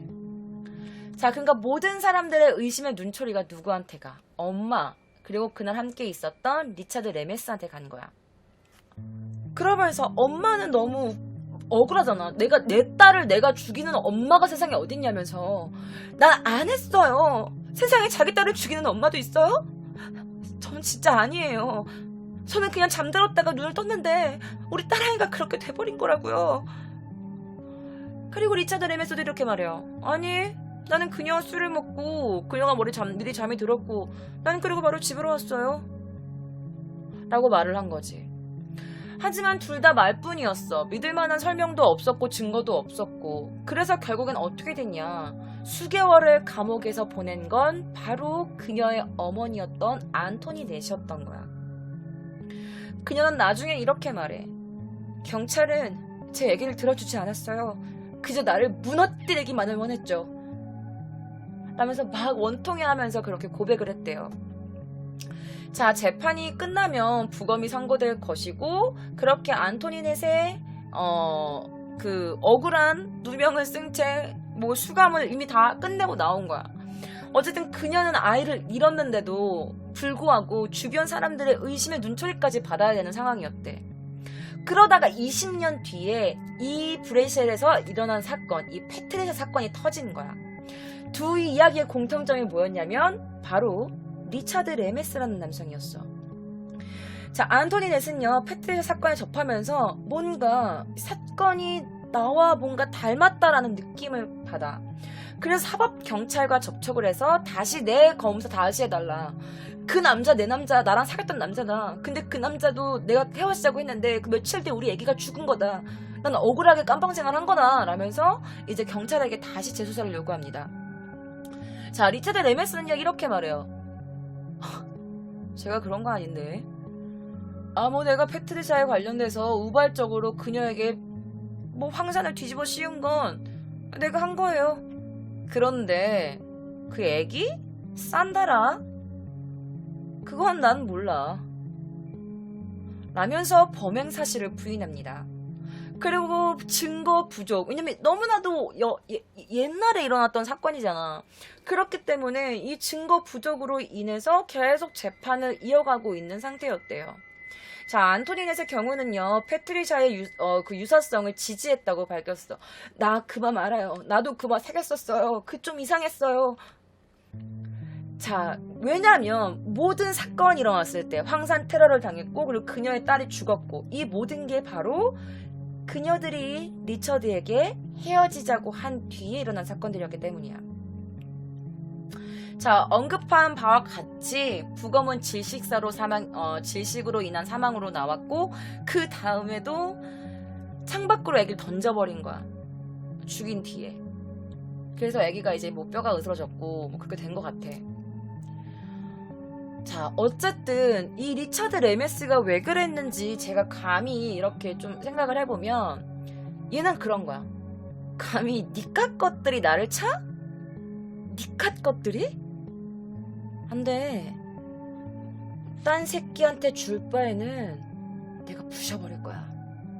죽어. 그냥 내 옆에서 죽어. 이런 생각이 있지 않았을까 싶어. 아마도 그는 자신의 집착욕과 소유욕, 그리고 자신에 대한 이런 프라이드를 그녀들이 배신했다고 생각하고 자신이 느낀 이 치욕감을 그녀들에게 지불하게 하기 위해서 이런 사건을 저지른 게 아닐까 싶습니다. 정말 너무나도 끔찍하게 변해버린 그녀의 얼굴, 또 그녀의 삶, 또 그녀의 약간 트라우마.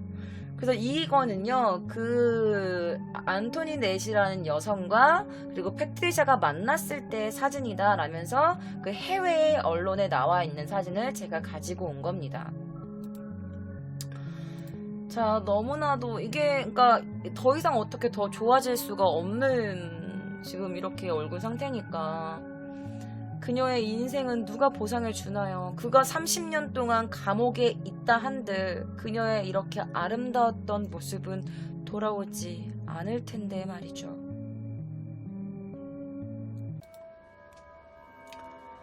자, 한 남성의 사진입니다.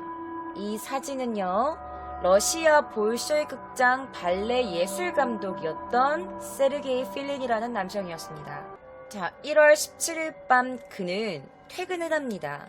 그리고 나서 모스크바 중심가에 있는 자신의 집에 들어가려고 하는데 문 앞에서 어떤 남자가 세르게이!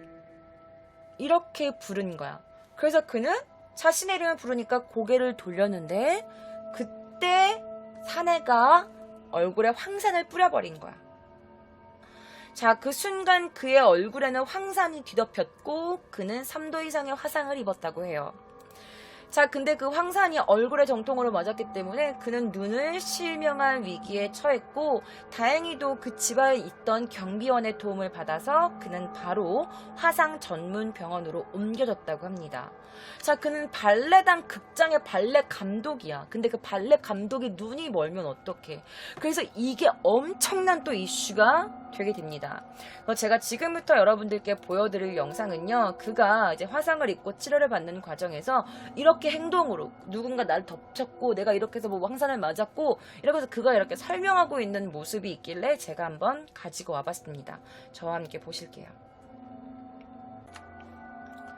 자, 바로 이 영상입니다. 그는 얼굴 전체를 지금 붕대로 칭칭 감고 있었고, 내가 당했다. 어떤 남자가 나한테 황선을 뿌렸고, 나는 그 황선을 뭐 뒤집어 썼다. 뭐 헬멧을 쓴 남자가 왔다. 뭐 이제 이런 얘기를 하고 있는 것 같아요. 자, 필린 감독의 황산 테러 소식에도 경찰이 난리가 났지. 언론이 난리가 났으니까. 아니, 러시아 볼쇼이 발레단 감독이 황산 테러 입었으니까 이게 얼마나 난리가 나.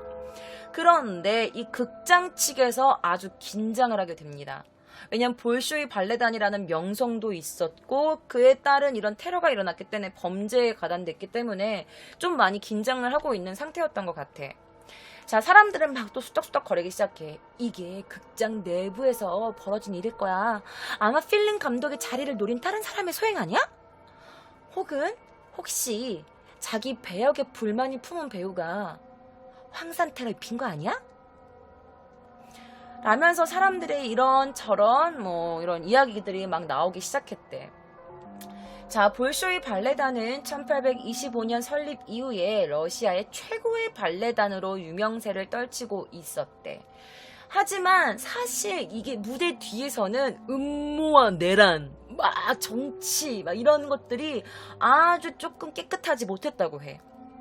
자, 이 사건 때문에 수년 동안, 그러니까 이런 안에 있는 내부의 분란, 반란, 음모, 이런 것들 때문에 수년 동안 여러 명의 예술 감독이 이 발레단을 떠났대. 그거에 지쳐가지고. 자, 특히 이 세르게이 필린 예술 감독이 집으로 가던 중에 이 모스크바 시내에서 황산 테러까지 당하니까 난리가 난 거지. 그러면서 사람들은 그가 피해자임에도 불구하고 필린 감독의 지도 방침을 막 비판하는 사람들도 있었대.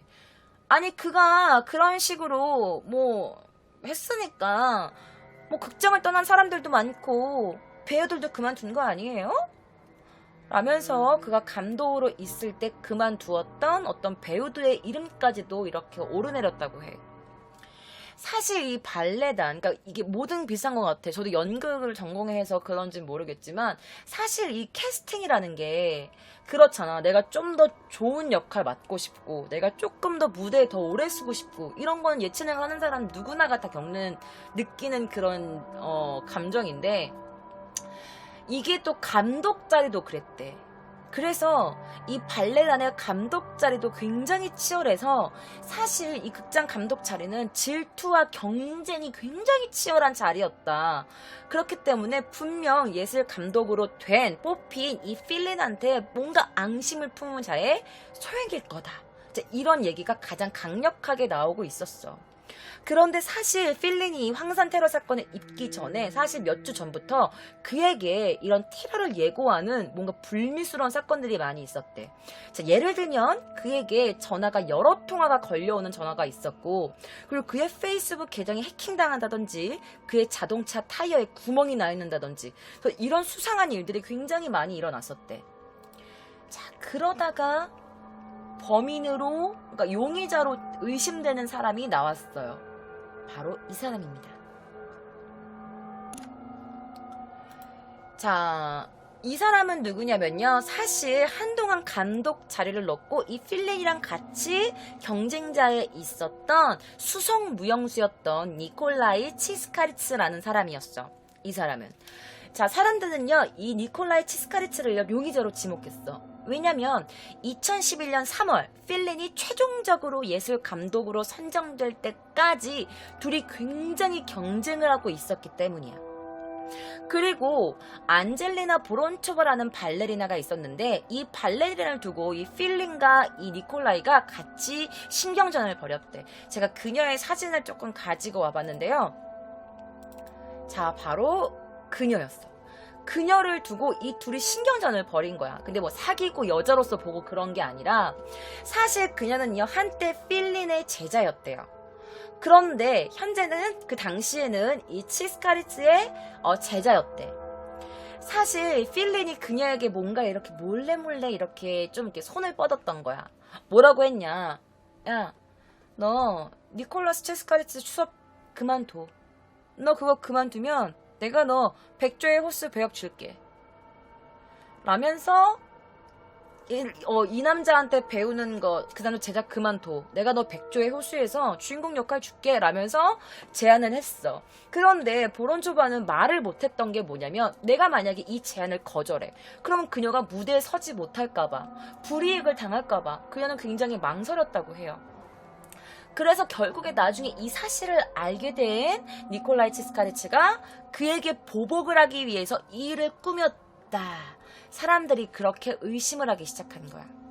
하지만 치스카리치는요, 제가 그런 짓을 왜 합니까? 전 그러지 않았습니다. 전 무죄예요. 라면서 자신의 결백을 주장했어. 그런데 이런 그의 주장은 결국 다른 용의자가 자백을 하면서 그의 용의가 벗겨지게 됩니다. 자, 여러 명의 극장 관계자를 조사했음에도 불구하고 굉장히 수사의 난항을 겪었었는데, 근데 이때 필린 감독이 휴대전화, 협박 문자, 그 필린 감독이 받았던 그 협박 문자와 전화들을 막 추적하다가 그가 맡고 있던 발레단의 주연급 무용수였던 파벨 드미트리첸코라는 남성이 밝혀지게 돼. 그런데 이 남자가 안드레이 리바도프라는 남성과 유리 자루츠스키라는 남성과 특별히 직업도 없고 전과도 있는 이 남자들과 이 발레단의 주연급 무용수가 몰래 연락을 하고 있었던 게 밝혀지게 됩니다. 자, 이 사진은 당시 수석 그 무용수였던, 주연급 무용수였던 파벨 드미트리첸코라는 남성, 당시 29살이었고, 이 남성은 바로 유리 자루스키라는 남성이었어. 이 남자가 전과도 있고 직업도 없고 이런 남자가 이 볼쇼이 발레단의 이 주연급 무용수랑 연락을 하고 있었다니까. 경찰이 뭔가 이상하다고 생각하고 그의 뒤를 캐보기 시작합니다. 그리고 3월 초 경찰에 의해 체포된 이 남성들.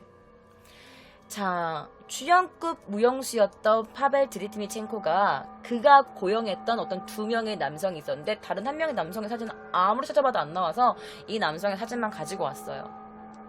자, 결국에는요, 드미트리첸코가 이번 범행을 계획했고, 이 남자, 이 유리 자루츠스키라는 남자가 황산을 뿌린 거야. 그러니까 이 감독에게 황산 뿌린 사람은 얘, 이 범행을 계획한 사람은 얘, 그리고 다른 사진을 못 갖고 온 그 아무리 찾아도 안 나오는 그 남자는 그냥 운전을 해준 거야. 자, 그 리바도프라는 사람은 이제 그 범행 현장에 도착해서 운전을 하고 그 다음에 도망갈 때 운전한 사실을 밝혀줬으면서 당시에 5일날 이들 3명을 체포합니다. 또한 이들이 자동차 부품점에서 황산을 샀고 이것을 미리 끓여가지고 농도를 더 짙게 만든 거야. 산 농도를. 자, 드미트리첸코는요, 경찰에 가서 이렇게 말합니다. 제가 범행을 조작한 건 사실인데 사실 이 정도까지 다치게 하려고 했던 건 아니었어요. 라고 범행을 시인해. 제가 왜 이렇게 웃으면서 말하는지 나중에 영상으로 보여드릴게요. 자, 그는요, 그들에게 1000파운드를 준 거야. 그러니까 한국 돈으로 하면 그때 당시 한 170만원 정도였다고 해.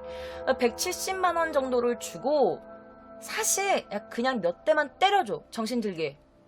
라면서 몇 대만 때려달라고 사주를 했는데, 이 남자들이 황산을 사가지고 황산을 뿌려버린 거다. 이렇게 말을 한 거야. 자, 사실 그는 굉장히 유명한 발레리노였어요. 자, 그는 2002년 볼쇼이 발레단에 합류를 하게 됐고, 그는 폭군 이반이라는 작품에서 주인공 이반을 맡았고, 백조의 호수에서도 악마 로트바르트라는 주역을 맡았어. 그리고 옛 소련 시절에 볼쇼이 연강을 재현할 사람이다, 뭔가 신애가 나타났다 이러면서 굉장히 스포트라이트를 받은 사람이었어. 자, 경찰 관계자는요, 사실 그가 왜 필름 감독한테 왜 이런 왜 이런 범행을 저질렀나 동기를 파헤치기 시작해. 근데 사실 그 둘은요, 적대감을 품을 정도로 아주 앙숙이었다고 해. 자, 그렇게 주역도 맡고 뭐 무대 쓸 때마다 주연도 맡고 재능도 있고 스포트라이트도 받고 굉장히 인기 있었던 그와 왜 앙숙이 될 수밖에 없었는지 제가 그 이유를 알려드릴게요. 자, 제가 아까 전에 막 이렇게 웃으면서 여러분들께 이 남자의 흉내를 냈었잖아. 근데 보시면 알겠지만 그가 잡혀가지고 감옥에 가 있는 사진, 그의 이름만 검색해도 모든 영상, 모든 사진에서 그는 이렇게 웃고 있어. 이렇게 웃고 있어. 항상 웃어. 나는 그러니까 이 세 명이 범행을 저지른 거야. 옆에 이 남자가 고용한 남자 2명이 바로 이 남자 옆에 저렇게 서 있죠. 자, 왜 그랬냐면은 사실 여러분 그는요 그녀와 연인 관계였던 거야. 그녀와 이 아까 제가 보여드렸던 그 치스카리츠라는 이 남성과 필린이 노리고 있었던 이 발레리나 안젤리나 보론초바라는 여성과 애인 관계였던 거야. 그런데 이 필린 감독이 자신의 여자친구였던 이 무용수 안젤리나 소바라는 이 여성을 역할에서 제외시켜버린 거야. 그러니까 그녀가 아마 그 다른 자신의 스승을 배신하지 않았던 것 같아. 그래서 어떤 공연에서 그녀를 그냥 제외시켜버린 거야. 근데 거기서 이 남자애가 빠개친 거지. 아니 별것도 아닌 것 같고 내 여자친구... 근데 생각을 해봐 여러분. 이 발레리나는 무대에 서야 빛을 발하는 그런 직업이잖아. 그런데 무대에 못 서게 하면 이게 얼마나 이보다 더 큰 재앙이 어딨어. 이 발레리노는. 그럼 자기가 너무너무 사랑하는 자신의 여자친구가 무대에서 제외돼버리니까 그가 그거에 대해 굉장히 앙심을 품게 되는 거지. 자, 러시아 법원은요, 드미체렌코 외 2명에게 구속 여부를 결정했다고 합니다. 법정에서 그는 똑같이 말했어. 내가 계획은 했어. 그런데 내가 황산을 얼굴에 던지라고는 안 했어요. 라면서 계속 이렇게 끝까지 말을 했다고 해요. 자, 재판관은요, 그가 신청한 보석 신청을 거부했어요. 그리고 조사가 진행되는 최소한, 그 당시 4월 18일까지는 계속 구금을 할 것을 명령했다고 합니다. 자, 그 감독의 인터뷰 사진이 있어가지고 제가 가지고 와봤어요.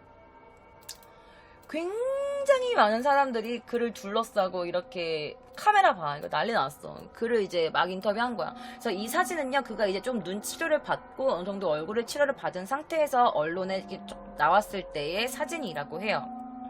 자, 그는 당시에 독일에서 치료를 받고 있었고 여러 차례 수술 끝에 다행히도 시력 회복의 가능성이 있다고 보여졌다고 해. 필리는 언론 인터뷰에서 이렇게 말했대. 공격의 배후에 누가 있는지 확신합니다. 하지만 지금 조사가 진행되고 있기 때문에 누구라고 밝히긴 힘듭니다. 그러니까 얘가 얘뿐만이 아니야. 분명히 얘 뒤에 누군가 있어 라고 그가 의심하는 사람이 있었다고 해서 또 이 말에 또 난리가 나. 자, 그런데 이 말에 뭔가 뜻이 있는 게 뭐냐면 사실 300여 명의 극단 관계자들은 이 드미트리 첸코가 범인이 아니다 라고 믿고 있는 눈치였대. 왜냐하면 어떤 압력에 의해서 그가 거짓 자백을 했고 사실 그의 뒤에는 또 다른 배우의 인물이 있을 거다. 그런데 그도 사실 누군가에 의해서 협박을 받고 있었고 그렇기 때문에 어쩔 수 없이 지금 자기가 이렇게 누명을 쓰면서 거짓 자백을 한 거다라면서 그 발레 극단원단들이 거의 대부분 그렇게 생각했대.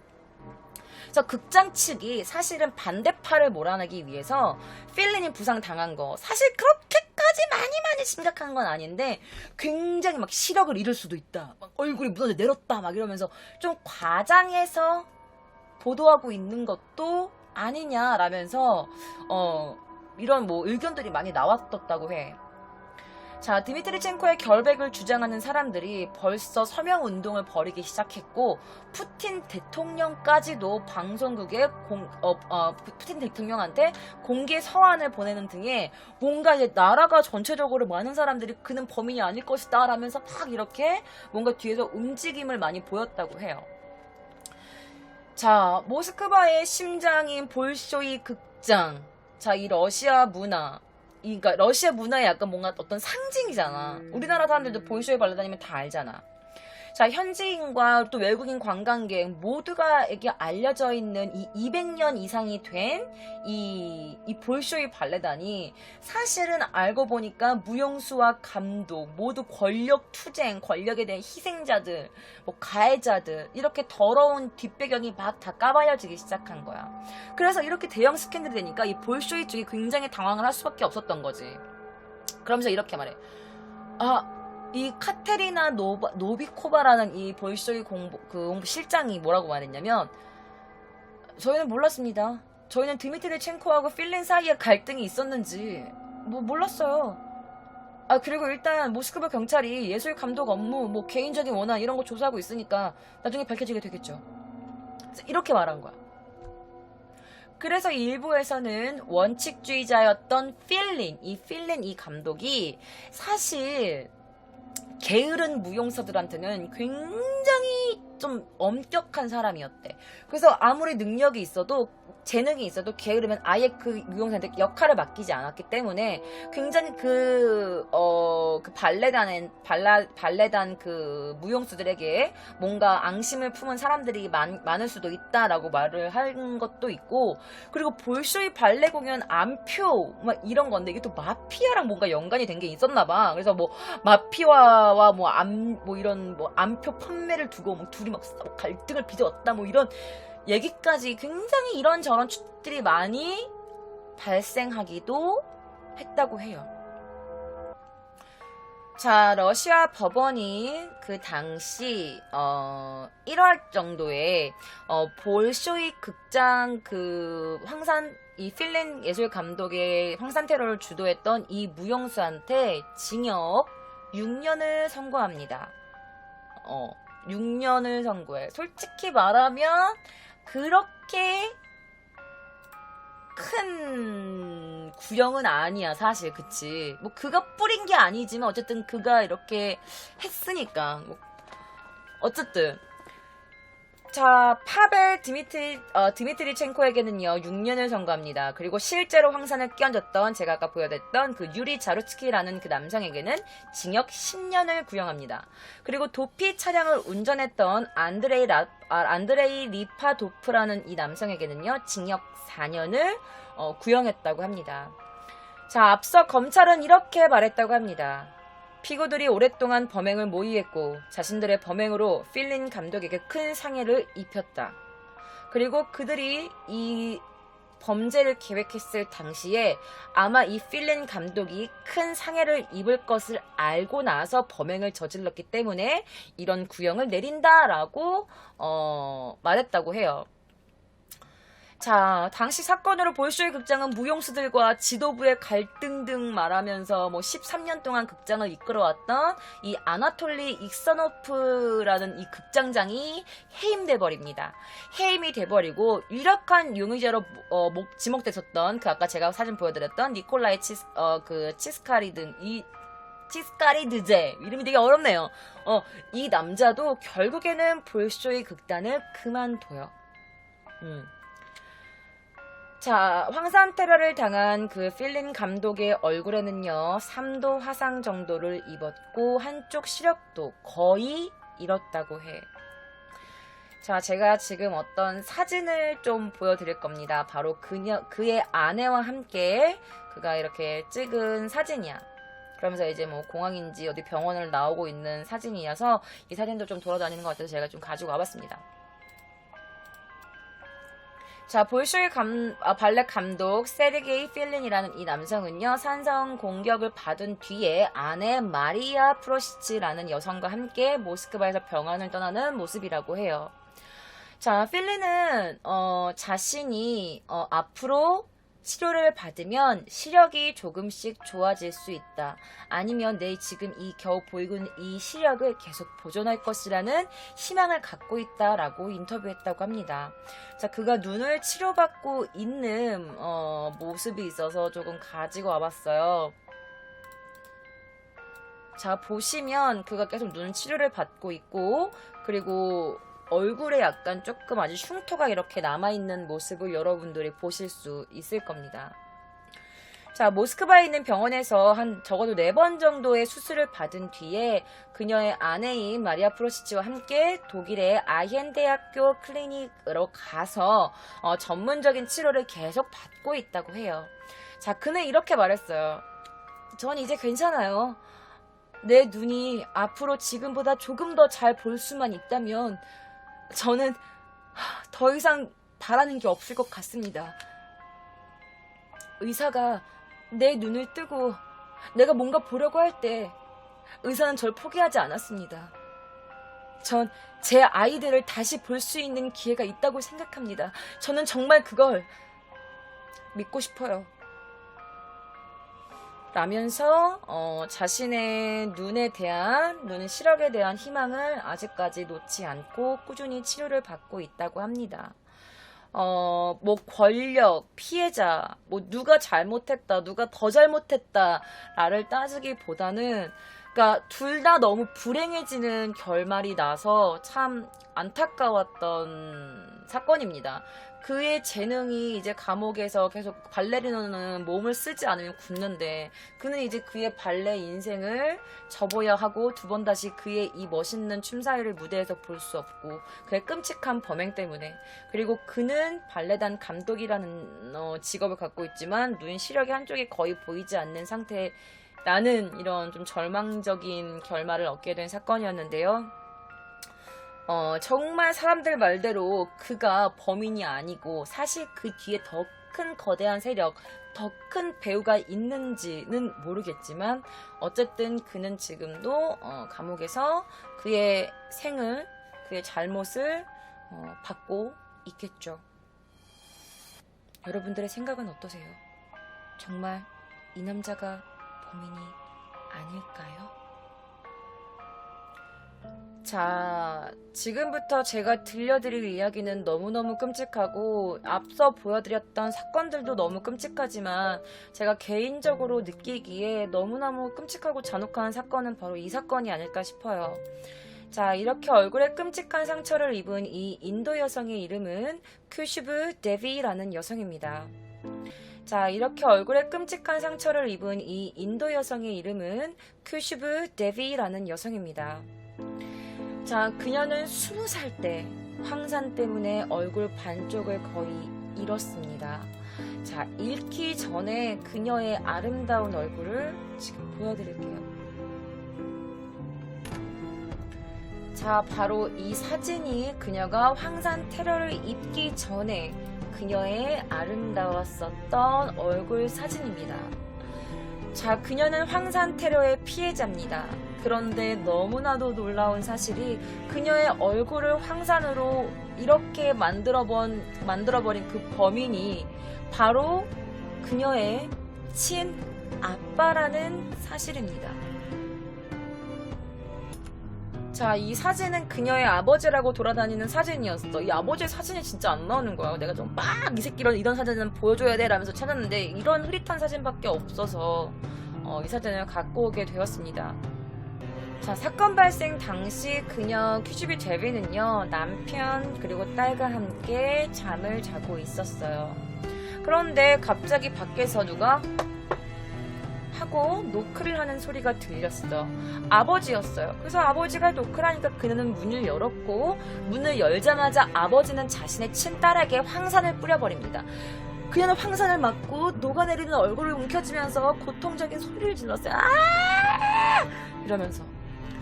자, 그녀가 황산이 그녀의 눈에 들어가고 그냥 아무것도 보이지 않았대. 그리고 그녀의 비명소리를 들은 그녀의 남편과 그리고 이웃집 사람들이 그녀에게 달려왔습니다. 그런데 이미 그때는 아버지는 도망가고 아버지는 없었죠. 자, 황산은 그녀의 얼굴 그리고 그녀의 몸에 심각한 상처를 남겼습니다. 그런데 너무나도 끔찍한 건 사실 피해를 입은 게 비단 그녀뿐만이 아니라는 사실이에요. 자, 바로 그녀의 가족도 이 황산 테러의 피해를 입게 된 겁니다. 자, 당시 자고 있던 남편과 3살 박이 딸도 피해를 봤어. 황산을 이렇게 탁 뿌렸는데 이 뿌린 튀긴 황산에 그 남편의 팔과 몸, 다리 이런데 황산이 튀긴 거야. 그래서 그 남편과 자신의 딸의 몸에도 황산 자국이 생기게 됐어. 화상을 입었어. 자, 경찰은요, 그 119 구급대원, 그 근처 구급대원들과 병원으로 그들을 이송했습니다. 사실 다치기 전에 그녀 가족은 굉장히 행복했대.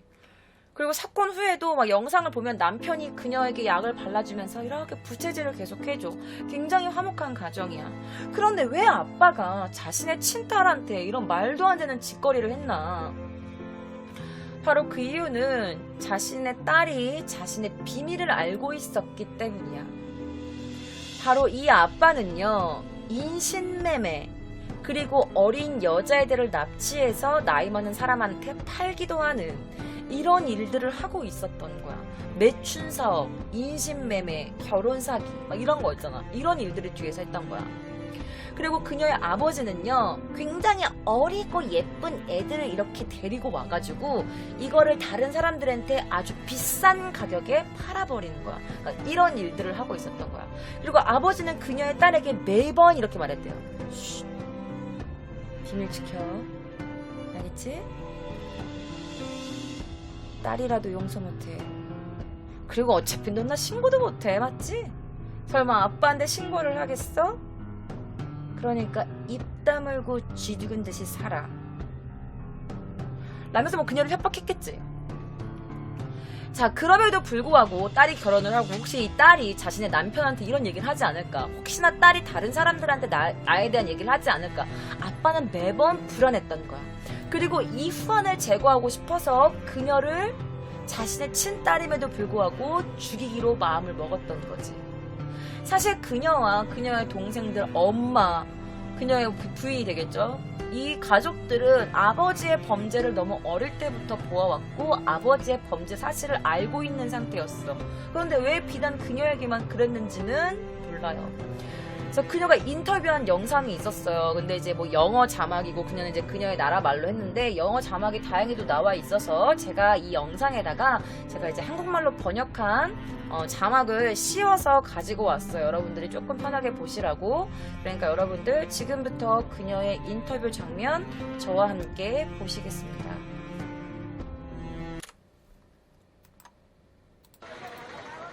30 तारीख को रात को मैं मेरा पति और मेरी बच्ची हम लोग सो रहे थे।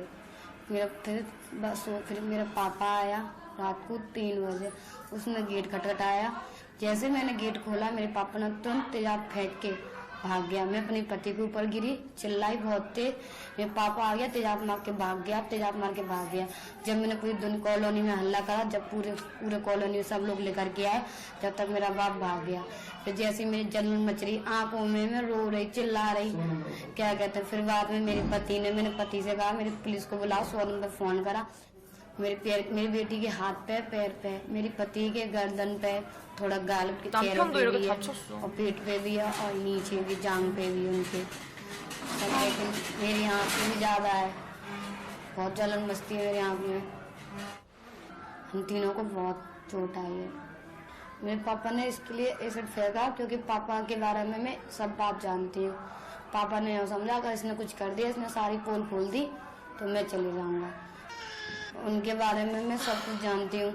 उसने वो व्यवहार करता है, औरत का धंधा करता है, सब चीज इनका क्या कहते हैं, लड़कियों को लाता है, बेचता है, उसको सब बात मुझे मालूम। उसने शादी करी है, क्या क्या करा है, उसके बारे में सब जानती हूँ मैं। इसके लिए पापा ने यूँ समझा अगर इसको मार दूंगी, उसको मार दूंगा, ना पोल खुलेगी ना कुछ होगा। पहले तो अच्छी पैसे ले आता था, फिर उनको और महंगी बेचता था, जैसे और कास्ट में बाजार छुपा के बेच देता था उनको। यही कहते थे, हम लोग कुछ कहते थे ना तो कहते लड़की बाप बेटी का केस नहीं चलेगा, बाप बेटी का केस नहीं चलेगा। मेरे को तो बहुत कोशिश करी, लेकिन मेरी भगवान को तो बढ़िया है, तो मैं बच के चलो बढ़िया से तो बच्चे जाती हूँ। समझो मेरी माँ ये सोचती है ठीक हो जाएगी। मेरी माँ मुझे बहुत हिम्मत देती है।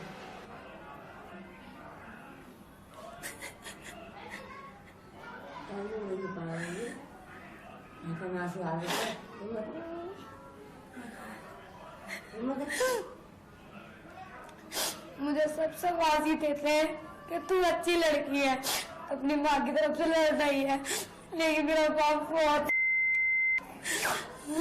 मैं तो यूँ कहती भगवान उसे करी तो करी सजा दे जाए, वो मर जाए भी बढ़िया है। हम लोग सुख शांति से जी लेंगे, भले रूखी सूखी जैसे खाएंगे हम खा लेंगे।